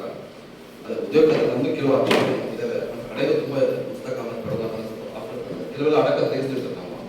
ಬಟ್ ಏನಾಗುತ್ತೆ ಉದ್ಯೋಗದಲ್ಲಿ ನಮ್ಗೆ ಯಾಕೆ ಕೆಲವು ಲೋಪ ಆಗ್ತದೆ ಎಲ್ಲರೂ ಗಮನದಲ್ಲಿರಬೇಕು. ಉದ್ಯೋಗದಲ್ಲಿ ರೂಲ್ಸ್ ಪ್ರಕಾರನೇ ಏನಿದೆ ನಮಗೆ GPS ಫೋಟೋ ಹೊಡೆಯಕ್ಕೆ ಹೋಗ್ತಾರಲ್ಲ ನಮ್ಮ ಪ್ರಕಾರ ಮಾಡಲಿಕ್ಕೆ DFT ಅಂತೇಳಿ ಕೊಡಬೇಕು. ಯಾವುದೋ ರೂಲ್ಸ್ ಪ್ರಕಾರ ನಮಗೆ ಬೇಸ್ ಟೆಕ್ನಿಷಿಯನ್ ಯಾರು ಇಲ್ಲ. ಮತ್ತೆ ನಮ್ಗೆ ಎಲ್ಲಿ ಅಳತೆ ದಾಖಲು ಮಾಡಿಕೊಳ್ಳಲಿಕ್ಕೆ ತಾಂತ್ರಿಕ ಸಹಾಯಕರು ಬೇಕು. ತಾಂತ್ರಿಕ ಸಹಾಯಕರು ಯಾರು ಇರಲ್ಲ ನಮ್ಮ ಆಫೀಸಲ್ಲಿ. ಆಮೇಲೆ ಉದ್ಯೋಗ ಖಾತೆ ಗ್ರಾಮ ಸಭೆ ನೋಡಿರ್ಬೇಕಾದ್ರೆ ಕಾಮಗಾರಿಗಳನ್ನ ಸೇರಿಸಬೇಕು. ನನಗೆ ತಾಲೂಕಲ್ಲಿ ಈಗ ಅಭ್ಯಾಸ ಮಾಡಿಸ್ಲಿಕ್ಕೆ ಗೊತ್ತಿಲ್ಲ, ತುಂಬ ಜಾಗ ಇದೆ, ಸುರತ್ಕಲ್ ಮುಲ್ಕಿ ಮೂಡಬಿದ್ರೆ ಒಂಥರ ಬೇರೆ ಬೇರೆ ಜಾಗ ಇದೆ. ಹಾಗಾಗಿ ಕೆಲವೊಮ್ಮೆ ನಮಗೆ ಆ ಸಭೆ ಬಂದು ಕ್ರಿಯೋಜನ ಅನುಮೋದನೆ ತಗೊಳ್ಳಿಕ್ಕಾಗಲ್ಲ. ಬಟ್ ಕೆಲವೊಂದು ನಮಗೆ CO ಚರ್ಚೆ ಮಾಡ್ತಾ ಇದ್ದಾರೆ, ನಾನೇ ಅನುಮೋದನೆ ಮಾಡಿ ಕೊಡ್ತೀನಿ ಅಂತ ಹೇಳಿದೆ. ಹಾಗಾಗಿ ಇಷ್ಟು ಕಷ್ಟಗಳ ನಡುವೆ ಮತ್ತು ಉದ್ಯೋಗ ದೇವೋದ್ದೇಶ ಏನಂತಂದ್ರೆ ಈ ಗ್ರಾಮ ಪಂಚಾಯತ್ ಇರುವಂತಹ ಜನ ಇಲ್ಲೇ ಕೂಲಿ ಮಾಡಿಕೊಂಡು ಇದೇ ಗ್ರಾಮದಲ್ಲಿ ಇರಲಿ ಅನ್ನೋ ಉದ್ದೇಶದಿಂದ ಆಕ್ಟ್ ಬಂದಿರೋದು. ಮೇನ್ ಉದ್ದೇಶ ಇದ್ದದಷ್ಟೇ. ಆಮೇಲೆ ಏನಾಗಬೇಕಂದ್ರೆ ಅದು ವೈಯಕ್ತಿಕವಾಗಿ ಆಸ್ತಿ ಆಗಬೇಕು. ನಾವೇನು ಕಾಮಗಾರಿಗಳ ಅನುಷ್ಠಾನ ಮಾಡ್ತೀವಿ ಅದು ಆಸ್ತಿ ಆಗಬೇಕು. ಬಟ್ ನಾನು ನಮ್ಮ ಇಲಾಖೆಯಿಂದ ನಾನೇನೆಲ್ಲ ಅನುಷ್ಠಾನ ಮಾಡಿದ್ದೀವಿ, ತೋಟಗಾರಿಕೆ ಇಲಾಖೆಯಿಂದ ಏನೆಲ್ಲ ಕಾಮಗಾರಿಗಳು ಅಡಿಕೆ ಬಾಳೆ ಏನೆಲ್ಲ ಮಾಡಿದ್ದೇವೆ ಅದೆಲ್ಲ ಫಲಾನುಭವಿಗಳಿಗೆ ಆಸ್ತಿ ಆಗಿದೆ ಅಂತ ಈ ಸಭೆಗೆ ಗಮನ ತರಕ್ಕೆ ಇಷ್ಟಪಡ್ತೀನಿ. ಆಗಿದೆ ಒಂದು ಕಡತ ನಿರ್ವಹಣೆಯಲ್ಲಿ ಸ್ವಲ್ಪ ಭಾಳ ಆಗಿದೆ. ಯಾಕಂತಂದರೆ ಒಂದು ಗ್ರಾಮ ಪಂಚಾಯತ್ಲಿರುವಂಥ ಸ್ಟಾಫ್ ನಮ್ಮ ಇಡೀ ತಾಲೂಕಲ್ಲಿ ಯಾರು ಇಲ್ಲ. ಒಂದು ಗ್ರಾಮ ಪಂಚಾಯತ್ಗೆ ಏನು ವರ್ಕ್ ಮಾಡ್ತಾರೆ ಸ್ಟಾಫ್ ಅಷ್ಟು ಸ್ಟಾಫ್ ನಮ್ಮ ಇಲಾಖೆಯಲ್ಲೇ ಇಲ್ಲ. ನಾವು ಎಷ್ಟು ತಾಲೂಕು ನಿರ್ವಹಣೆ ಮಾಡ್ತೇವೆ, ಉಳ್ಳಾಲ ಮುಲ್ಕಿ ಮೂಡಬಿದ್ರೆ ಸುರತ್ಕಲ್ ಇಷ್ಟು ನಿರ್ಮಾಣ ಮಾಡ್ಕೊಂಡು ಬರ್ತಾ ಇದ್ದಾರೆ. ಇದೇನಾಗ್ತದೆ ಸಮಾಜಕ್ಕೆ ಆಕ್ಚುಲಿ ಅಡಾಕಿ ಬನ್ನಿ ಅಂತ ಹೇಳ್ತಾರೆ, ಬಟ್ ಅಡಾಕಿಗೂ ಆಗದ ಪರಿಸ್ಥಿತಿ ಇರುತ್ತೆ. ಯಾಕಂದ್ರೆ ನಮ್ಮ ಮೇಲಾಧಿಕಾರಿಗಳು ಬಂದಿರ್ತಾರೆ, ಅವ್ರಿಗೆ ಪ್ರೋಟೋಕಾಲ್ ಹೋಗ್ತಿರ್ತೀವಿ, ಅಥವಾ ಇನ್ನೊಂದು ಯಾವ್ದೋ ಗ್ರಾಮ ಪಂಚಾಯತ್ಲಿ ಚುನಾವಣಾಧಿಕಾರಿ ಆಗಿರ್ತಾರೆ. ಈ ಇದನ್ನು ತಿಳಿಸ್ಲಿಕ್ಕೆ ಬರ್ತಾ ಇಲ್ಲ ನಮಗೆ ಯಾವಾಗ ಈ ಆಕ್ಷೇಪಣೆಗಳೆಲ್ಲ. ಈ ಆಕ್ಷೇಪಣೆ ನಿಜವೂ ನಮ್ಮ ಕನ್ಸಲ್ ಹೋಗಿ ಕಾಡ್ತಾ ಇರೋದು ನಮಗೆ ಏನಪ್ಪ ಇಷ್ಟೊಂದು ಯಾವಾಗ ಕಟ್ಟಬೇಕು ನಾವು. ಅಕಸ್ಮಾತ್ ಇದು ಆ್ಯಕ್ಚುಲಿ ನನ್ನ ಅಕೌಂಟಿಗೆ ಹೋಗಿಲ್ಲ ಅಥವಾ ನನ್ನ ಜೇಬಿಗೆ ಹೋಗಿಲ್ಲ, ಫೈನಾನ್ಷಿಯಲ್ ಡಿವಿಷನ್ ಆಗಲಿಕ್ಕೆ ನನ್ನ ವೈಯಕ್ತಿಕ ಖಾತೆಗೆ ಹೋಗಿರೋದ್ರಲ್ಲಿ ಯಾರಿಗೆ ಹೋಗಿರುತ್ತೆ, ಯಾರು ಫಲಾನುಭವಿ ಇರ್ತಾರೆ ಅವರ ಖಾತೆಗೆ ಜಮೆ ಆಗಿರುತ್ತೆ. ಮತ್ತೆ ಎಲ್ಲ ನೋಡ್ಬೋದು ನಾವು ಏನು ಕಾಮಗಾರಿಗಳು ಮಾಡಿದ್ದೇವೆ, ಈಗಲೂ ಕೂಡ ಸ್ಟ್ಯಾಂಡ್ ಇದೆ. ಹಾಗಾಗಿ ಸಭೆ ಗಮನಕ್ಕೆ ಒಂದು ಏನಾದರೂ ಆಕ್ಷೇಪಣೆ ಇದೆ, ಹಳೆಯದು ತುಂಬ ಹಳೆಯದೆಲ್ಲ ಇತ್ತು ಅಂತಂದ್ರೆ ಈಗ ಹೊಸದಲ್ಲೇನಿದೆ ಅದೆಲ್ಲ ಅಡಕ ತೆಗೆಸಿರ್ತಾರೆ. ಹಳೆಯದು ಏನಾದರೂ ಇತ್ತು ಅಂತಂದರೆ ಸುಮಾರು ಒಂದು 2-3 ಜನ ಇದ್ದಾರೆ. ಅಂಗನವಾಡಿಲಿ ಒಂದು ಪೌಷ್ಟಿಕ ತೋಟ ಮಾಡಿದ್ವಿ. ಮತ್ತು ಮೊಹಮ್ಮದ್ ಕಯ್ಯೂಮ್ ಅವರ ಜಮೀನಿನಲ್ಲಿ ಅಡಿಕೆ ನಾಟಿ, ಮತ್ತು ಕೊರಕಪ್ಪ ಅವರಲ್ಲಿ ಮಾಲ್ತ್ಯಾಚಾರ್ಯ ಬಾಳೆ ಒಂದು ಇರಲಿಕ್ಕಿಲ್ಲ, ಯಾಕಂದರೆ ಅದು ವಾರ್ಷಿಕ ಬೆಳೆ. ಹಾಗಾಗಿ ಬಾಳೆ ರಾಜರ ಮನೆಗೆ ಡೌಟು. ಬಟ್ ಇನ್ನೆಲ್ಲ ಕೇಶವಾಚಾರ್ಯ ಆಗಿರ್ಬೋದು, ಮತ್ತು ಮಾಲ್ತಿ ಆಚಾರ್ಯ, ಸುಂದರ ಶೆಟ್ಟಿ, ಡೇವಿಡ್ ಇವರೆಲ್ಲ ಮಾಡಿದ್ದಾರೆ. ಅಡಿಕೆ ತೋಟ ಮಾಡಿ ಆಸ್ತಿ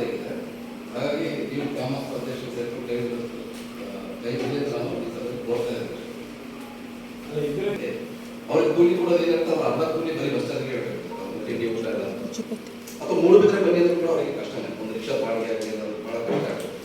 ಹಾಗಾಗಿ ಕೆಲವೊಂದು ನನ್ನ ದೋಷಗಳೇ ಇಲ್ಲ ಅಂತ ಹೇಳ್ತದೆ. ನಮ್ಮ ಕರ್ತವ್ಯದಲ್ಲಿ ವಿಪರೀತ ಸಿಗುತ್ತೆ. ಪಂಚಾಯತಿ ಥರ ಫೈಲ್ ಮೇಂಟೈನ್ ಮಾಡಲಿಕ್ಕೆ ಆಗಲ್ಲ ನಮಗೆ, ಯಾಕಂದ್ರೆ ಸ್ಟಾಫ್ಗಳು ಸುಮಾರು ಇರ್ತದೆ. ಸರ್ ನಾನು ಹೇಳೋದು ಸರಿ ರಿಮೈಂಡ್ ಮಾಡಿ ಸರ್. ಹೌದು. ಹಾಗಾಗಿ ನಾನು ಈ ಇತ್ತೀಚೆಗೆ ಮಾಡಿ ಉದ್ಯೋಗ ಮಾಡೋದೇ ಬಿಟ್ಟು ಪಂಚಾಯತಿಗೆ ಕೊಟ್ಬಿಟ್ಟಿದ್ದೆ. ಉದ್ಯೋಗ ಮಾಡಿ ಪಂಚಾಯತಿಯಲ್ಲಿ ಸಂಬಂಧ ನಾವೇ ಮಾಡಿದ್ದೇವೆ ಡಿಮಾಂಡ್ ಮಾಡಿ ಇಷ್ಟ ಆಗಲಿ ಅಷ್ಟೇ ಅಲ್ಲ. ಬಟ್ ಇನ್ನೊಂದೇನಂದ್ರೆ ಇಲ್ಲಿ ಇನ್ನೊಂದು ಸಭೆ ಗಮನಕ್ಕೆ ಇಲ್ಲಿ ದಕ್ಷಿಣ ಕನ್ನಡದಲ್ಲಿ ಆಗ್ತದೆ ಕಾಮಗಾರಿಗಳು ಉದ್ಯೋಗದಲ್ಲಿ ಇಲ್ಲ ಆಗುವಷ್ಟು ಒಳ್ಳೆ ಕಾಮಗಾರಿಗಳು. ಅದ್ರಲ್ಲಿ ನಾನು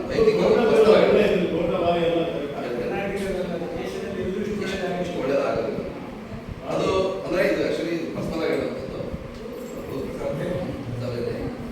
ಯಾಕಂದ್ರೆ ನಾವು ನೋಡಿದ್ದೇವೆ ನಮ್ಮೂರುಗಳಲ್ಲಿ ಯಾವ ರೀತಿ ಅನುಷ್ಠಾನ ಆಗುತ್ತೆ, ಯಾವ ರೀತಿ ಆಗುತ್ತೆ ಎಲ್ಲ ನೋಡಿದ್ದೇವೆ. ಬಟ್ ಇಲ್ಲಿ ಮಾತ್ರ ಬಹಳ ಕ್ವಾಲಿಟಿ ವರ್ಕ್. ಹಾಗಾಗಿ ಎಲ್ಲ ನಾವು ಗ್ರಾಮದ ರಿಕ್ವೆಸ್ಟ್ ಅಷ್ಟೇ, ಮತ್ತೆ ಕೋಆರ್ಡಿನೇಟರ್ಸ್ ಹತ್ರ ರಿಕ್ವೆಸ್ಟ್, ನೋಡಲ್ ಅಧಿಕಾರಿಗಳು ರಿಕ್ವೆಸ್ಟ್. ಯಾಕಂದ್ರೆ ನನಗೆ ರೀತಿ ಅನುಭವಿಸ್ತೇವೆ. ಮತ್ತೆ ನನಗೆ ಬೇರೆ ಸ್ಕೀಮ್ಸ್ಗಳು ಇರ್ತವೆ, ಕೇಂದ್ರ ಸರ್ಕಾರದ ಇರ್ಬೋದು, ರಾಜ್ಯ ಸರ್ಕಾರದ, ಜಿಲ್ಲಾ ಪಂಚಾಯತ್ಗಳೆಲ್ಲ ಅನುಷ್ಠಾನ ಮಾಡ್ತಾ ಇರ್ತದೆ. ಎಲ್ಲವೂ 100% ಫೀಲ್ಡ್ ಯೂಸಿಂಗ್ ಇರುತ್ತೆ. ಅಂದ್ರೆ ಆಫೀಸಲ್ಲಿ ಕೂತು ಕೆಲಸ ಮಾಡೋದಾದ್ರೆ ಅವರೆಲ್ಲ ಬನ್ನಿ ಸೈನ್ ಹಾಕಿ ಅದು ಮಾಡಿಸಿ ಇದು ಮಾಡಿಸಿ ಥರ ಮಾಡ್ಬೋದು. ಬಟ್ ಅದಕ್ಕೂ ಕೂಡ ಪುರ್ಸೋದಿರೋದಿಲ್ಲ. ಅಷ್ಟು ರಿಕ್ವೆಸ್ಟ್ ಅಷ್ಟೇ, ರಿಕ್ವೆಸ್ಟ್ನ ಪರಿಗಣಿಸಲಿಕ್ಕೆ ಕೋರ್ತಾ ಇದ್ದೀವಿ. ನೋಡಿ ಹೌದು ಅವ್ರ ವಿಷಯ ಹೇಳಿದ್ರೆ ಸರಿಯಾಗಿದೆ, ಅಷ್ಟು ಪ್ರಾಬ್ಲಮ್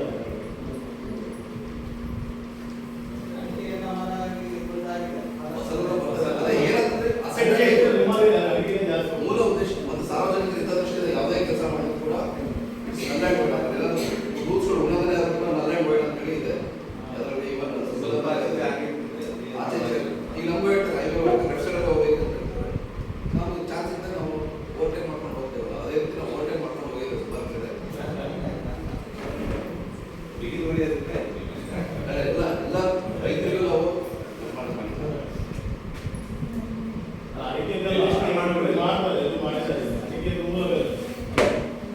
ರಸ್ತೆ ಹಿಂಗಿದಲ್ಲ ನಾನು ಒಂದು ಉದಾಹರಣೆ ಹೇಳ್ತೇನೆ. ಮಂಡ್ಯದಲ್ಲಿ HODನವರು ಹೋಗಿದ್ದಾರೆ, ಅಲ್ಲಿ ನಮ್ಮ ಮೇಲೆ ಅವರು ಇನ್ಸ್ಪೆಕ್ಷನ್ ಮಾಡಿದ್ದಾರೆ. ನಾವು ಯಾವ ರೀತಿ ವರದಿ ಮಾಡಿದ್ದೇವೆ ಆಯ್ತಾ, ಆ ವರದಿಯನ್ನು ಇಡೀ ಸ್ಟೇಟಿಗೆ ಹಂಚಿದ್ದಾರೆ. ನಮ್ಮದು ಏನು ಲೂಪೋಲ್ಸಿವೆ ಅದೆಲ್ಲವೂ ಜಗಜ್ಜಾಹೀರಾಗಿದೆ. ನಾವು ಯಾವುದಕ್ಕೆ ಹಾಕಬೇಕು, ಯಾವುದಕ್ಕೆ ಹಾಕಿಲ್ಲ, ಈ ಥರದ ಕರೆಕ್ಟ್ ಇದೆಯಾ ಇದೆಲ್ಲವೂ ಚೆಕ್ ಮಾಡ್ತಾರೆ. ಚರ್ಚೆ ಆಗಿದೆ, ಚರ್ಚೆ ಆಗಿದೆ ದಾಖಲು ಮಾಡ್ಕೊಳ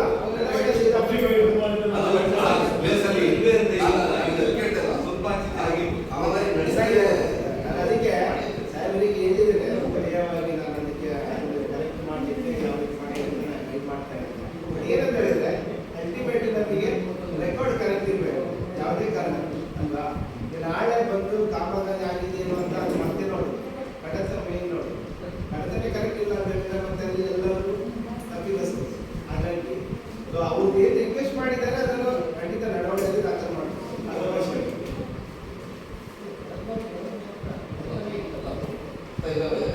ಏನಂತಂದ್ರೆ ಮನುಷ್ಯ ಇಲ್ಲಿ ಕೊಡ್ತೀವಿ.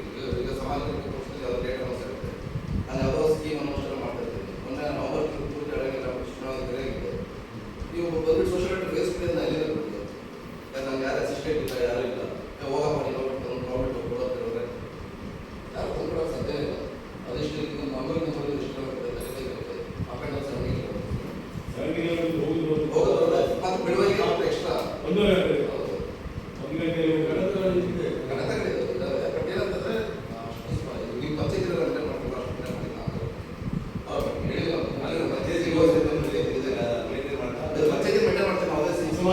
ಇಡೀ ಸ್ಟೇಟಲ್ಲಿ ಈಗ ತೋಟಗಾರಿಕೆ ಕಾಮಗಾರಿಗಳ ಅನುಷ್ಠಾನ ಮಾಡ್ತಿದ್ರು ಉಡುಪಿ ಮತ್ತು ದಕ್ಷಿಣ ಕನ್ನಡ. ಬೇರೆ ಎಲ್ಲ ಜಿಲ್ಲೆಗಳಲ್ಲಿ ತೋಟಗಾರಿಕೆ ಇಲಾಖೆ ಕಾಮಗಾರಿಗಳನ್ನ ತೋಟಗಾರಿಕೆ ಇಲಾಖೆ ಅನುಷ್ಠಾನ ಮಾಡ್ತಾರೆ. ಇದು ಸ್ಟಾಫ್ ಬಹಳ ವಿಪರೀತ ಕಡಿಮೆ. ಹಾಗಾಗಿ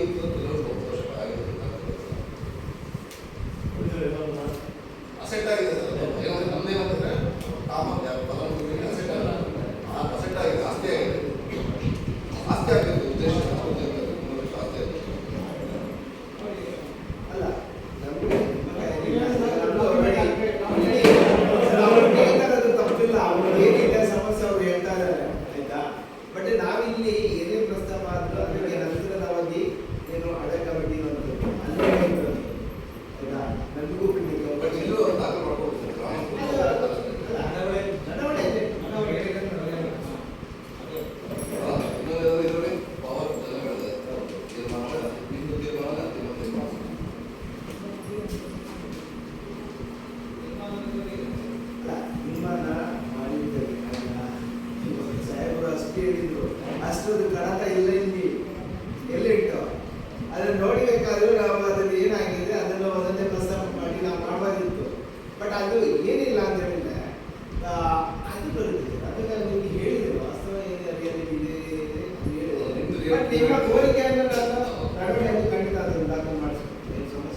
ಹೇಳಿದಾರಲ್ಲ ಅದನ್ನೆಲ್ಲ ತಗೊಳ್ತಾರೆ. ಆದರೆ ಅದು ಅದಕ್ಕೆ ಹೇಳಿರುತ್ತೆ ಅಷ್ಟೇ.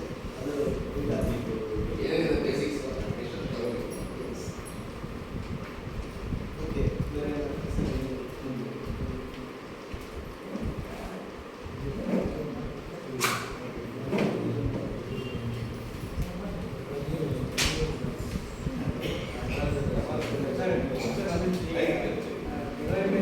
ಈಗ ಪಂಚಾಯತ್ ಯಾವ್ಯಾವೆಲ್ಲ ಆಕ್ಷೇಪಣೆ ಅಥವಾ ರಿಕವರಿ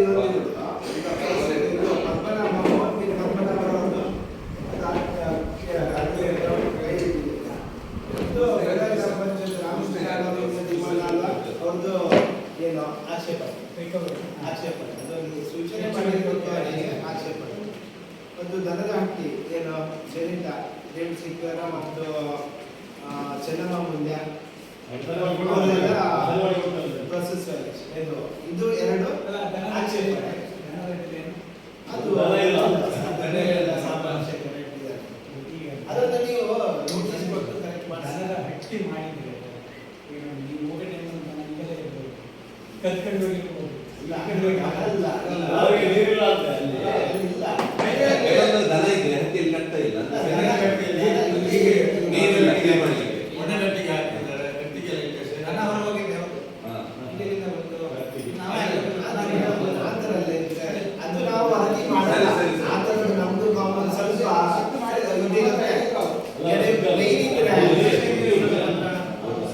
ಮಾಡ್ಬೋದು ಸರ್, ಅದನ್ನ ಮಾಡಿಸಿ.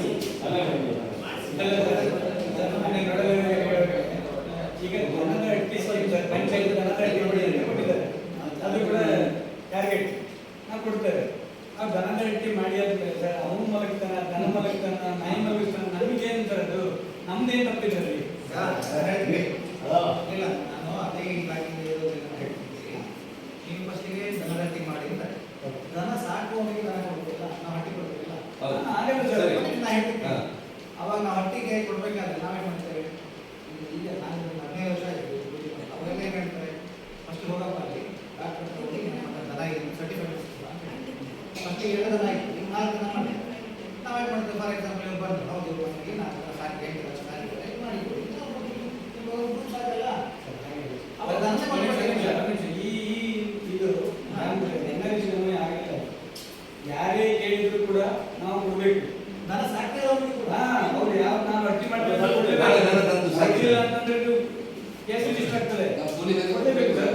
ಹಾಗಲ್ಲ ಈಗ ಅವ್ನು ಕಟ್ಟಿಲ್ಲ. ಇಬ್ಬರು ರೂಲ್ಸ್ ಹೇಳ್ತಾರೆ, ದನಕ ಹಟ್ಟಿ ಕಟ್ಟಿದ್ಮೇಲೆ 5 ವರ್ಷ ನೀವು ದನ ಸಾಕಬೇಕು. ಅದು ಸಾಕ್ಬೇಕಂತ ಹೇಳಿ ಸರಿ ಸರಿ ಸರಿ ಒಂದು ವೇಳೆ ಈಗ ನೋಡಿ ಒಂದು ಕೇಸಲ್ಲಿ ಏನಾಗಿದೆ, ಇಬ್ರು ಇದ್ದಾರೆ ಅವರಿಗೆ ಹುಷಾರಿಲ್ಲ, ಅವರೆಲ್ಲ ತಿಂದು ಮಾಡ್ತಾರೆ, ಮತ್ತೆ ಸರಿಯಾದ ಪುನಃ ತಗೊಳ್ತಾರೆ. ಹಾಕಿದ್ದೇವಲ್ಲ ಇದು ನಾವು ಸುಪ್ರೀಂ ಕೋರ್ಟಿಗೆ ಕಳಿಸೋದು. ಅದು ಸರಿ ಸರಿ ನಾನೀಗ ಇಲ್ಲಿ ಒಂದು ಈಗ 50 ಸಾಮಾನ್ಯ ಸಭೆಯಿಂದ ಹೋಗಿದ್ದೆ. ಎಲ್ಲ ಕಡೆಗೆ ಈ ಸಮಸ್ಯೆ ಇರುತ್ತೆ. ಈಗ ನಾನು ಹೇಳಿದ್ರೆ ನಾನು ಸರಿ ಮಾಡಲಿಕ್ಕೆ ಏನಾದ್ರೂ ಒಂದು ರೀಸನ್ ಇರ್ಬೋದು, ಜೆನ್ಯೂನ್ ರೀಸನ್ ಇಲ್ಲ. ಇದನ್ನು ಸರಿ ಮಾಡಲಿಕ್ಕೆ ಎಷ್ಟು ಜನ ಹಾಗಾದ್ರೆ ಸರ್ ಒಂದು ನಿಮಿಷ ಸರ್, ಅದು ಈಗ ನಾವು ಗಮನಕ್ಕೆ ಬಂದಿದ್ದೀವಿ. ಗ್ರಾಮ ಪಂಚಾಯತಿಗೆ ನಮಗೆ ಪಟ್ಟಿಗೆ ಬೇಕು ಅಂತ ಅರ್ಜಿ ಹಾಕ್ತಾರೆ. NREC ಗ್ಯಾರಂಟಿ ಆಕ್ಟ್ ನಾವು ಕೊಡಬೇಕು. ನಾವು ಕೊಟ್ಟಿದ್ದೇವೆ, ಅವ್ರು ಪಟ್ಟಿಗೆ ಮಾಡಿದ್ದಾರೆ, ಆಯಿತು. ಅವರು ದನ ಕಟ್ತಾರ, ಅವ್ರ ಮನೆ ಸಾಕು ಪ್ರಾಣಿಗಳನ್ನ ಕಟ್ತಾರ, ಅಥವಾ ಅರ್ಜೆಂಟಿಗೆ ಮಳೆಗಳು ಬಂದ್ಬಿಟ್ಟು ಸೌಲಭ್ಯ ಕಟ್ತಾರ. ಸರ್ ಸ್ವಲ್ಪ ಪ್ರಾಕ್ಟಿಕಲ್ ಯೋಚನೆ ಮಾಡಿ ಸರ್. ಇದರಲ್ಲಿ ಪಂಚಾಯತ್ ಲೋಕ ಏನಿರ್ತದೆ ಸರ್? ಅದು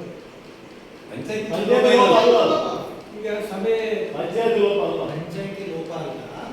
ಅವನಿಗೆ ನೀವು ಜನಗಟ್ಟಿ ಬಿಟ್ಟು ಬೇರೆ ಯಾವುದೋ ಕಾರ್ಯಕ್ರಮ ನೀಡಿ ಯಾವ ಉದ್ದೇಶಕ್ಕೆ ಸರ್ಕಾರದಿಂದ ಹಣ ವಿನಿಯೋಗ ಮಾಡಿದೆ ಆ ಉದ್ದೇಶ ಇದೆ. ಇದು ನಿಮ್ಮದು ಜವಾಬ್ದಾರಿನೋ ಅವರು ಕಟ್ಟಿಸ್ಕೊಂಡ್ರ ಜವಾಬ್ದಾರಿನೋ ಕಟ್ಟಿದವ್ರ ಜವಾಬ್ದಾರಿನೋ ಬಿಡಿ. ನಾನು ಹೇಳಿ ಒಂದು ಉದ್ದೇಶಕ್ಕೆ ಒಂದು ಹಣ ಸರ್ಕಾರದಿಂದ ವಿನಿಯೋಗ ಆಗಿದೆ ಆಗಬೇಕು ಅದು. ಈಗ ಈಗ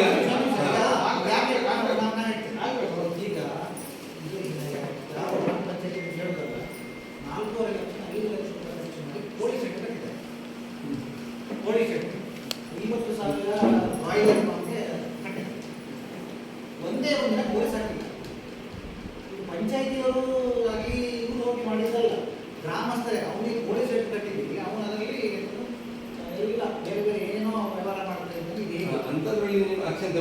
ಈಗ ನಾನು ಹೇಳಿದೆ ಅದನ್ನ ಸರ್ ನೋಡಿ, ನಮಗೆ ಪೊಲೀಸ್ ಶೆಡ್ ಕಟ್ಟಬೇಕು ಅಂತ ನಾವು ಅಪ್ಲಿಕೇಶನ್ ಕೊಟ್ಟಿದ್ದ, ಪೊಲೀಸ್ ಶೆಡ್ ಕಟ್ಟಿದ್ದೀವಿ. ಸಾರಿಗೆ ಯಾರು ಸರ್ ನಮ್ಮ ಅದೇ ಅದಕ್ಕೇನೆ ಈಗ ನೀವು ಹೇಳಿದ್ರಾಗ ದನ ಎಷ್ಟುಂಟು 4 ಕೋಟಿ ಅಂತ ನೀವು ಅದಕ್ಕೆ ಕೊಡ್ತೀರಿ ಅಲ್ವಾ? ಅವರಿಗೆ ಇದೆ ಅಂತ ಹೇಳಿ ಅದು ಪರ್ಮಿಷನ್ ಕೊಡ್ತಾರೆ, ಕಟ್ತಾರೆ. ಅಲ್ಲಿ ಹೋಗುವಾಗ 8 ನೀವು ಹೋಗಿರಲ್ಲ.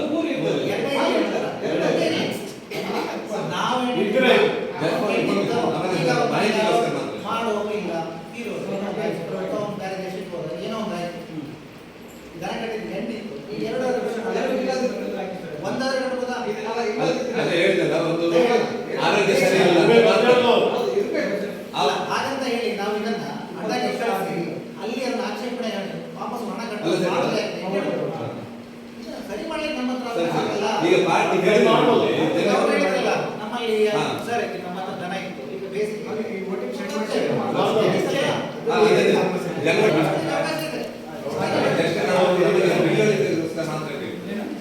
ಹಾಗೆ ಎಲ್ಲ ಉತ್ಪಾದನೆ ಆಗಬೇಕು, ಫೋಟೋ ಮಾಡಿ GPS ಮಾಡಿ ಎಲ್ಲರೂ ಮೆಸೇಜ್ ಮಾಡ್ತಾರೆ, ಅದು ಸರಿ, ಅದು ಮಾಡ್ಬಾರ್ದು.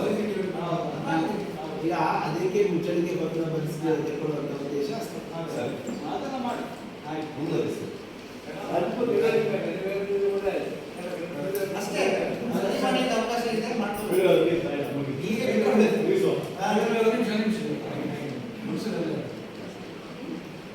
ಹಟ್ಟಿ ಮಾಡಲಿಲ್ಲ, ಲೋಪ ಆಗಿದೆ ಅಂತ ಸರಿ ಆಯ್ತಾ.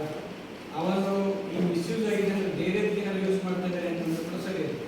ನೀವು ನಮ್ಗೆ ಇಷ್ಟೆಲ್ಲ ಇದು ಮಾಡ್ತೀರ ಮನೆಗೆ ಮಾಡಿ ಮಾಡಿ ಅಂತ ಹೇಳಿ ಸರಿ ಸರಿ ಅಂತಂದ್ರೆ ಈಗ ನಾವು ಮಾಡಿ ತಪ್ಪಿ ಕರ್ತವ್ಯ ನೋಡಬೇಕಾ? ಇಲ್ಲ, ವಿಷಯ ಈಗ ನಮ್ದು ಸರಿ ಹೇಳಿದಾಗೆ ಮಿಸ್ಯೂಸ್ ಆಗಿದೆ ಅಂತಂದ್ರೆ ನೀವು ಆಕ್ಷನ್ ಮಾಡಿ, ಏನ್ ಬೇಕಾದ್ರೂ ಈಗ ಇದನ್ನ ಅವರೇ ಯೂಸ್ ಮಾಡ್ಬೇಕಂದ್ರೆ ಇದು ದನ ಇಲ್ಲ ಅಂತಂದ್ರೆ ಮಾಡ್ತಾರೆ, ಜನ ತೀರ್ಮಾನ ಇರ್ತಾವ, ಒಪಿನಿಯನ್ ಪ್ರಕಾರ ಮಾಡಿ.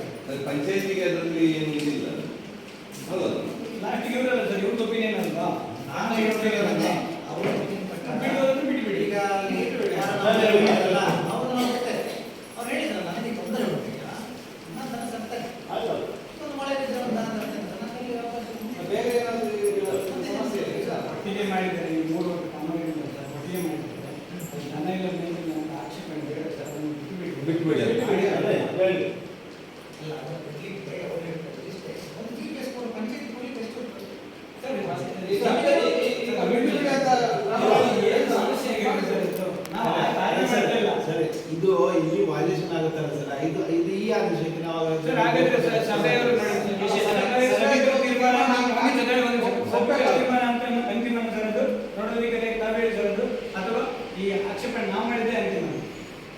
ದಯವಿಟ್ಟು ನೋಡಿ ಸರ್, ಇದನ್ನ ಈ ಟಾರ್ಗೆಟ್ ಕೊಟ್ಟು ಮಾಡಿಸಿ ಇದೆಲ್ಲ ಮಾಡಿ ಅದರಿಂದ ಒಂದು ಕಡತ ತೆಗೆದು ನೋಡಿ ಸರ್ ಎಷ್ಟಿದೆ ಅಂತ ಹೇಳ್ಬಿಟ್ಟು ಕೊಲೆ ಆಗ್ತದೆ ಆ ಸಿಬ್ಬಂದಿಗಳು ಮಾಡಿ ಎಲ್ಲ ರೆಡಿ ಮಾಡಿ. ಅಲ್ಲ, ಅದು ಏನಾಗಿದೆ ಸರ್, ಜಸ್ಟ್ ಒಂದು GPS ಫೋಟೋ ತೆಗೆದು ಕೊಡುವಂತದ್ದಲ್ಲ ಸರ್, ಅದ್ರಲ್ಲಿ ಏನಿದೆ ಅಲ್ಲ, ಈಗ ಅದು ಮಾಡಿ ಏನಾಗ್ಬೇಕು ಅದು ಮುಂಚೆನೆ ಮಾಡಿಸ್ಬೇಕಿತ್ತು, ಅದಕ್ಕಿಂತ ಮುಂಚೆನೆ ಮಾಡಿಸ್ಬೇಕಿತ್ತು ನೀವು. ಸರ್, ಒಂದು ನಿಮಿಷ ದಯವಿಟ್ಟು ನಾನು ಆರ್ಗ್ಯೂ ಮಾಡ್ತೇನೆ ಸರ್. ಒಂದು ಕಡೆ ಸರ್, ಶಕ್ತಿ ಈಗ ಆ ಸಭೆಗೆ ನಾನು ಹೇಳುವಂತದ್ದು, ಒಂದು ಕಡೆ ವಾಲ್ಯೂಷನ್ ಆದೇಶದ್ದು ಸ್ಪಷ್ಟ ಆದೇಶ ಇದೆ. ಏನು ವಯಸ್ಸಿನ ಆಗಿದೆ? 5 ವರ್ಷಗಳವರೆಗೆ ಅವರು ಸೂಕ್ತವಾಗಿ ನಿರ್ವಹಣೆ ಮಾಡಬೇಕು ಅಂತಲೇ ಇರುವಂತದ್ದು. ಈಗ ಅವರೇನಾದ್ರು ದನ ಕಟ್ಟಿಲ್ಲ ಅಂತ ಬರ್ಕೊಟ್ಟಿದ್ದಾರೆ, ಸಾಮಾಜಿಕ ಪರಿಶೋಧನೆ ಹೋದ ಸಂದರ್ಭದಲ್ಲಿ ಯಥಾಸ್ಥಿತಿ ಯಾವ್ದೇನು ಹೋಗಿರ್ತೀರ ಏನು ಅವ್ರು ಹಾಗಾಗಿ ಸಾಯಂಕಾಲ ದನ ಕಟ್ಬೋದು, ಈ ಸಂಜೆ ಬಂದು ದನ ಕಟ್ಬೋದು. ಅದನ್ನೇ ಹೇಳ್ತಾ ಇರೋದು. ಈಗ ಅವರು ಪಾರ್ಟಿಯೇ ಒಪ್ಪಿಟ್ಟಿದ್ದಾರೆ, ನಮಗೆ ಯಾರು ಪಾರ್ಟಿ? ಅವ್ರು ಹೇಳಿದ್ದಾರೆ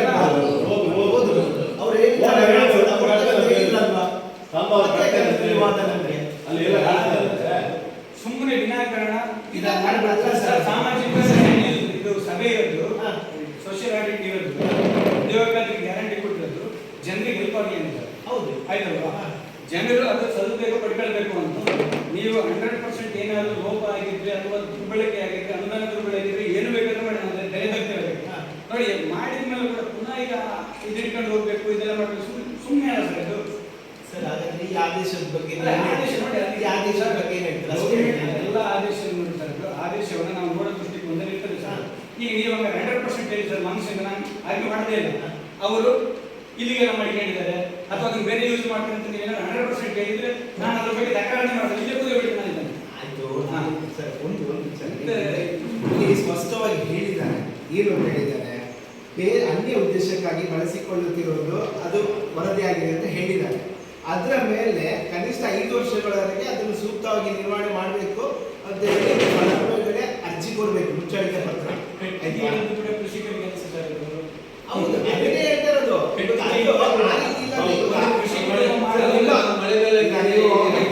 ಓಕೆ, ಅದರಲ್ಲಿ ಗಮನ ಏನು ಅಂತ ಹೇಳಿದ್ರೆ ಅದನ್ನೊಂದು ಅವರು ವಿಕೆಟ್ ಮಾಡಿ ಅಲ್ಲಿ ದನ ಕಟ್ಟಿದ್ದು ಒಂದು GPS ಫೋಟೋ ಕೊಟ್ಟರೆ ಅದು ಬಿದ್ದು ಹೋಗುತ್ತೆ ಅಷ್ಟೇ. ಫೋಟೋ ಕೊಡುವುದು ಯಾರು ಸರ್? ಅಂದ್ರೆ ನಮಗೆ ಅವರಿಗೆ ಅರಿವಿರಲ್ಲ ಸರ್, ಇವರಿಗೆ ತೆಕ್ಕೊಂಡಿರ್ತಾರೆ, ಜನರಿಗೆ ಗೊತ್ತಿರಲ್ಲ ಅದ್ರ ಬಗ್ಗೆ ಹೇಳ್ಬೇಕಾದವ್ರು ಯಾರು? ಹಾಗೆ ಸರ್, ಬೇಡ ನಾವು ಕೇಳ್ತೇವೆ. ನೀವು ಇವಾಗ ಮನವರಿಕೆ ಮಾಡಿದ್ರೆ ಹೋಗಿಬಿಟ್ಟು ಸೀದಾ ದನಗಳ ನಾಯಿದ ಅಂತ ಬರ್ಕೊಂಡ್ಬಿಟ್ರೆ ಅದು ನಿಮ್ಗೆ ಸರಿ ಅದು ಉಪಯೋಗ ಮಾಡ್ಬಿಟ್ಟು ಬೇಡ 15 ಪ್ರಾಣಿಗಳಿರ್ಬೋದು, ಅದು ಗೊತ್ತಾಯ್ತಲ್ಲ ಮನುಷ್ಯ ಸಾಕು ಪ್ರಾಣಿಗಳಿಗೆ ನಾಯಿಗೆ ಕೊಟ್ಟಿಲ್ಲ ಅದು, ಅಲ್ಲಿ ಇದು ಕೂಡ ಇಲ್ಲ ನಮ್ಮಲ್ಲಿ. ಅದಕ್ಕೆ ಸಾಮಾನ್ಯ ಅವಕಾಶ ನಾಯಿ ಅದು ತಪ್ಪೇ. ದನ, ಕೋಳಿ, ಸರಿ, ಇದೇ ವಿಚಾರವಾಗಿ ನೀವು ಆರ್ಗ್ಯೂ ಮಾಡ್ತೀರಾ ಪ್ರತಿ ಬಾರಿ. ನಿಮಗೆ ಅದು ಸೋಷಿಯಾಲಿಟಿಗೆ ಬರ್ತಾ ಇದ್ದಾರೆ ಅಂತ ಗೊತ್ತಲ್ವಾ? ಕರೆಕ್ಟ್ ಮಾಡ್ಬೇಕಿತ್ತು, ಅವ್ರಿಗೆ ಹೇಳ್ಬೇಕಿತ್ತಲ್ವಾ? ಇಲ್ಲಿ ವರದಿ ಆದ್ಮೇಲೆ ಅವರೆಲ್ಲ ಜನರಿಗೆ ಈಗ ಸಭಿಕರ ತೀರ್ಮಾನ ಅಂತಿಮನ, ನಿಮ್ಮ ಇಲ್ಲ ಸರ್, ಅದು ಏನಾಗ್ತದೆ? ಸಭಿಕರ ತೀರ್ಮಾನ ಅಂತಿಮನ, ನಿಮ್ಮ ತೀರ್ಮಾನ ಮೂಲಕವಾದ ಸಭಿಕರ ತೀರ್ಮಾನ ಅಂತಿಮನ, ನಿಮ್ಮ ತೀರ್ಮಾನ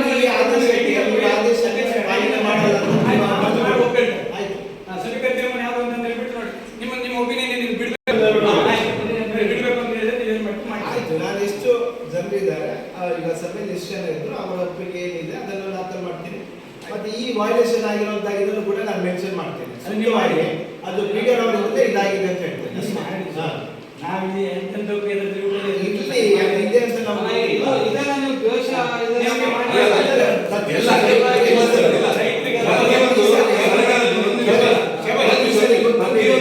ಇದು ಸರ್ಕಾರದ್ದು ಜನರ ಇದಕ್ಕೆ ಉಪಯೋಗ, ಅದು ಜನರು ಸರಿಯಾಗಿ ಉಪಯೋಗ ಮಾಡ್ತಿಲ್ಲ, ಅದು ನೀವು ಆಕ್ಷನ್ ತಗೊಳ್ಳಿ. ಈಗ ಇದು ಹಟ್ಟಿದ್ದು ಕಟ್ಟಿಗೆ ಅಥವಾ ದನ ಇರ್ಲಿಲ್ಲ, ಅದು ಅವರೇನು ಹೇಳುದು, ಅಲ್ಲಿ ಹೋಗುವಾಗ ನೀವು ಅಲ್ಲಿ ದನ ಇರ್ಲಿಲ್ಲ ಅಂತ ಅದು ಬರ್ಕೊಂಡು ಬರಬೇಡಿ. ಅಲ್ಲಿ ದನ ಇದೆ, ಹಾಕ್ತಾರ ಇಲ್ವಾ ಅಂತ ಅದು ಕೇಳಿ. ನೀವು ಹೋಗುವಾಗ ಹಟ್ಟಿಯಲ್ಲಿ ದನ ಇಲ್ದಿದ್ರೆ ದನ ಇಲ್ಲ, ಅಲ್ಲಿ ಕಟ್ಟಿಗೆ ಇಟ್ಟಿದ್ದಾರೆ ಅಂತ ಅದು 94C ಇವರು ಹೋದಾಗೆ ಮನೆಯಲ್ಲಿ ಮದುವೆ ಎಲ್ಲಿ ಹಾಸ್ಪಿಟಲ್ ಹೋದ್ರೆ ಮನೆಯಲ್ಲಿ ವಾಸ್ತವ್ಯ ಇಲ್ಲ ಅಂತ ರಿಪೋರ್ಟ್ ಕೊಡ್ತಾರೆ, ಅವರಿಗೆ ಒಂದು ವರ್ಷ ಡಿಲೇ ಆಗ್ತದೆ. ಹಾಗೆ ಉಪದ್ರ ಆಗಬಾರ್ದು ಅಂತ ನಮಗೆ ಸಹ ನೋಡಿ, ಪಂಚಾಯತಿ ಸಹ ಸೀಮಿತ ಇರ್ಬೇಕು ನಮ್ಮದು ಸ್ಟಾಫ್ ಸಹ, ಅಲ್ಲಿ ಎಲ್ಲ ಕೆಲಸ ಮಾಡಿಸ್ಬೇಕು. ಅದರ ಮಟ್ಟಿಗೆ ನಮ್ಮ ಗ್ರಾಮ ಅಭಿವೃದ್ಧಿ ಆಗ್ಬೇಕಂತ ಇದರದ್ದು ಸಹ ಕೆಲಸ ಬೇರೆನೇ ಮಾಡಿಸ್ಬೇಕು, ಅದು ಸಹ ವೇಟ್ ಆಗ್ತದೆ. ಈಗ ಒಂದೊಂದು ಡೆಸಿಗ್ನೇಷನ್ ಅಲ್ಲಿ ಒಬ್ಬೊಬ್ಬರು ಇರ್ತಾರೆ, ಅವರಿಗೆ ಡೆಸಿಗ್ನೇಷನ್ ಬಿಟ್ಟು ಬೇರೆ ಎರಡು ಕೆಲಸ ಅವರು ಮಾಡಿಕೊಂಡಿರ್ತಾರೆ. ಅದಕ್ಕೆ ನಮಗೆ ಸಹ ನಮ್ಮ ಸ್ಟಾಫಿಗೆ ಸಹ ಉಪದ್ರ ಇವರಿದ್ದು ಕೆಲಸ ಸಹ ನಮ್ಮ ಸ್ಟಾಫ್ ಸಹ ಮಾಡ್ತಾರೆ. ಎಲ್ಲರೂ ಹೊಂದಿಕೊಂಡೇ ಹೋಗುವ ಅಂತ. ಈಗ ನೀವು ಹೇಳಿದ್ರೆ ನಾನು ತಪ್ಪೇನು ಹೇಳ್ತಾ ಇಲ್ಲ, ಬಟ್ ವಾಸ್ತವತೆ ಏನಿದೆ ಅಲ್ಲಿ ಏನಾಗಬೇಕು ಅನ್ನೋದು ಕೂಡ ಅದು ಸರಿ. ಮಾತ್ರ ಅಲ್ಲ, ನಿಮ್ಮ ಸ್ಟಾಫ್ ಅಲ್ಲ ಸರ್, ನಿಮ್ಮ ಸ್ಟಾಫ್ ಹೋಗುವಾಗ ಅಲ್ಲಿ ದನ ಇಲ್ಲದಿದ್ರೆ ಅದು ವಾಸ್ತವ ಅಲ್ಲ. ಅಲ್ಲ, ಇದು ಈ ತರ ಯಾರು ಹೋದ್ರು ಕೂಡ ಇದು ಇರುತ್ತೆ ಸರ್. ಸರಿ, ಅದು ದನಗಳಿದ್ದು ಇದೆ, ಹುಲ್ಲು ದನಗಳು ಇಲ್ದಿದ್ರೆ ಹುಲ್ಲು ಇರ್ತಾರ, ಅದು ಇನ್ನೊಂದು ಇದೆ ಅಲ್ವಾ? ಸರಿ ಸರ್, ಸರಿ ಹುಲ್ಲಿದ್ರೆ ಅದು ರಿಲೇಟೆಡ್ ಓಕೆ, ತೊಂದರೆ ಇಲ್ಲ. ಈಗ ಹತ್ತಿಗೆ ಎಷ್ಟು ಸಿಗುತ್ತೆ? ಹಟ್ಟಿಗೆ ಒಂದು 50,000 ಸಿಗ್ಬೋದು. 50,000 ಅದಕ್ಕೆ ಎಲ್ಲ ಮಿಶ್ರ ಬೆಳೆ ಅಂತ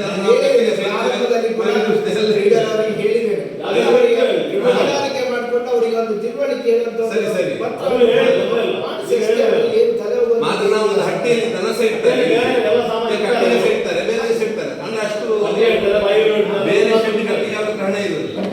ಇದು ಸಹಾಯಧನದ ರೂಪದಲ್ಲಿ ನಮಗೆ ಸಿಗುತ್ತೆ.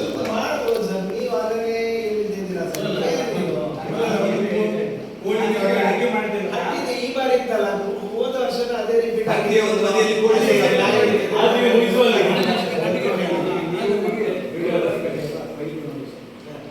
ಎಲ್ಲಿ ಯಾವ ಹಂತದಲ್ಲಾದರೂ ಗ್ರಾಮ ಪಂಚಾಯತಿಯಿಂದ ಲೋಪವಾಗಿ ನೋಡಿದೆ ನನ್ನ ಒಂದು ಇನ್ನೊಮ್ಮೆ ಮನವರಿಕೆ ಮಾಡ್ಕೊಂಡು ಅವರು ರಿಟೈರಾಗಿ ಹೋಗಿದೆ. ಆದರೆ ಸಿಬ್ಬಂದಿಗಳು ಸರ್ ಇಲ್ಲಿ ನೋಡಿ ಎಷ್ಟು ಕೆಲಸ ಏನು ಅಂತ ಹೇಳ್ಬಿಟ್ಟು ಗೊತ್ತಿದೆ. ಇದು ಪುನಃ ತೆಗೆದುಕೊಂಡು ಹೋಗಿ ಏನು ಕಾಮಗಾರಿನೇ ಮಾಡಿಲ್ಲ ಅಥವಾ ಯಾವುದೋ ಮ್ಯೂಸಿಕ್ ಬಳಸ್ತಿದ್ದಾರೆ, ಸರಿ ಎಲ್ಲ ಹೇಳ್ಬಿಟ್ಟು ಮಾಡೋದು ಹುಲ್ಲಿಟ್ಟಿಂಗ್ ದನಿ ಹುಲ್ಲಾಗಿ ಆಯ್ತು. ನಮ್ಮ ಸಿಬ್ಬಂದಿಗಳಿಗೆ ಭಾಷೆ ಇರುತ್ತಲ್ಲ. ಇದು ಬುಲ್ಚರ್ ಮಾಡಿದ್ದು ನಾವು ಅದನ್ನು ನೋಡಿದ್ದೇವೆ, ಅದು ನಮ್ಗೆ ಗೊತ್ತಿದೆ, ಮನವರಿಕೆ ಆಗಿದೆ, ಅವ್ರು ಹೇಳಿದ್ದಾರೆ. ಸೊ ಅದನ್ನು ನಾವು ಆಯ್ತು ನಿಮ್ಮ ಗ್ರಾಮಸ್ಥರ ಇದ್ರ ಪ್ರಕಾರ ಅದು ಹೇಗಿಟ್ಟು ಓಕೆ ಅದಕ್ಕೆ ಒಪ್ಪಿಗೆ. ಬಟ್ ಇದು ಇದೆಯಲ್ವಾ? ಅದು ಸರಿ ನಾನು ಹೇಳಿದಲ್ಲ, ಕಟ್ಟಿಗೆ ವೇರಿಯೇಷನ್ ಇರಲ್ಲ. ನಮ್ಮಲ್ಲಿ ಒಂದು ಇದು ಕಟ್ಟಿ ಮಾಡಿದ್ರೆ ಅದರಲ್ಲಿ ಪೊಲೀಸರು ಹಾಗೆ ಜನಸರ ಹಾಗೆ ಎಲ್ಲ ನಾವು ಅವರಲ್ಲಿ ಉಂಟಲ್ಲ ಎಲ್ಲ ಬೆಲೆ ಕೊಡೋದು. ಸರಿ ಸರ್, ಸರಿ ಸರಿ. ಸ್ವಲ್ಪ ಮ್ಯಾನೇಜ್ಮೆಂಟ್ ಮುಗಿಪ್ಲೆ ಒಕ್ಕಡವೇನಿ ಪಾತ್ರ ಈ ಕಾರ್ಯಕ್ರಮದ ನೋಡೋದಕ್ಕಾಗಿ ವಹಿಸಿಕೊಂಡಿದ್ದಂಥ ಶ್ರೀ ಮಲ್ಲಿಕಾರ್ಜುನ್ ಸರ್ ಅವರಿಗೆ, ತಾಲೂಕು ಸಂಯೋಜಕರಾದ ಹರೀಶ್ ಅವರಿಗೆ ಹಾಗೂ ವಿಜಯ್ ಅವರಿಗೆ, ಹಾಗೂ ಆಯುಷ್ಮಾನ್ ಎಲ್ಲ ಗ್ರಾಮ ಪಂಚಾಯತ್ ಸದಸ್ಯರು ಹಾಗೂ ಗ್ರಾಮ ನ್ಯಾಯಾಧೀಶರು, ಅಧಿಕಾರಿಗಳು, ಧನ್ಯವಾದಗಳನ್ನು ಅರ್ಪಿಸುತ್ತಾ ಅಧ್ಯಕ್ಷರಿಗೂ ಕೂಡ ಧನ್ಯವಾದಗಳನ್ನು ಅರ್ಪಿಸುತ್ತಾ ಅಧ್ಯಕ್ಷರ ಸನ್ಮಾನಕ್ಕೆ ಸಭೆಯನ್ನು ಮುಕ್ತಾಯಗೊಳಿಸ್ತಾ ಇದ್ದಾರೆ. ರಾಷ್ಟ್ರಗೀತೆಯೊಂದಿಗೆ ಸಭೆ ಮುಕ್ತಾಯಗೊಳಿಸ್ತಾನೆ.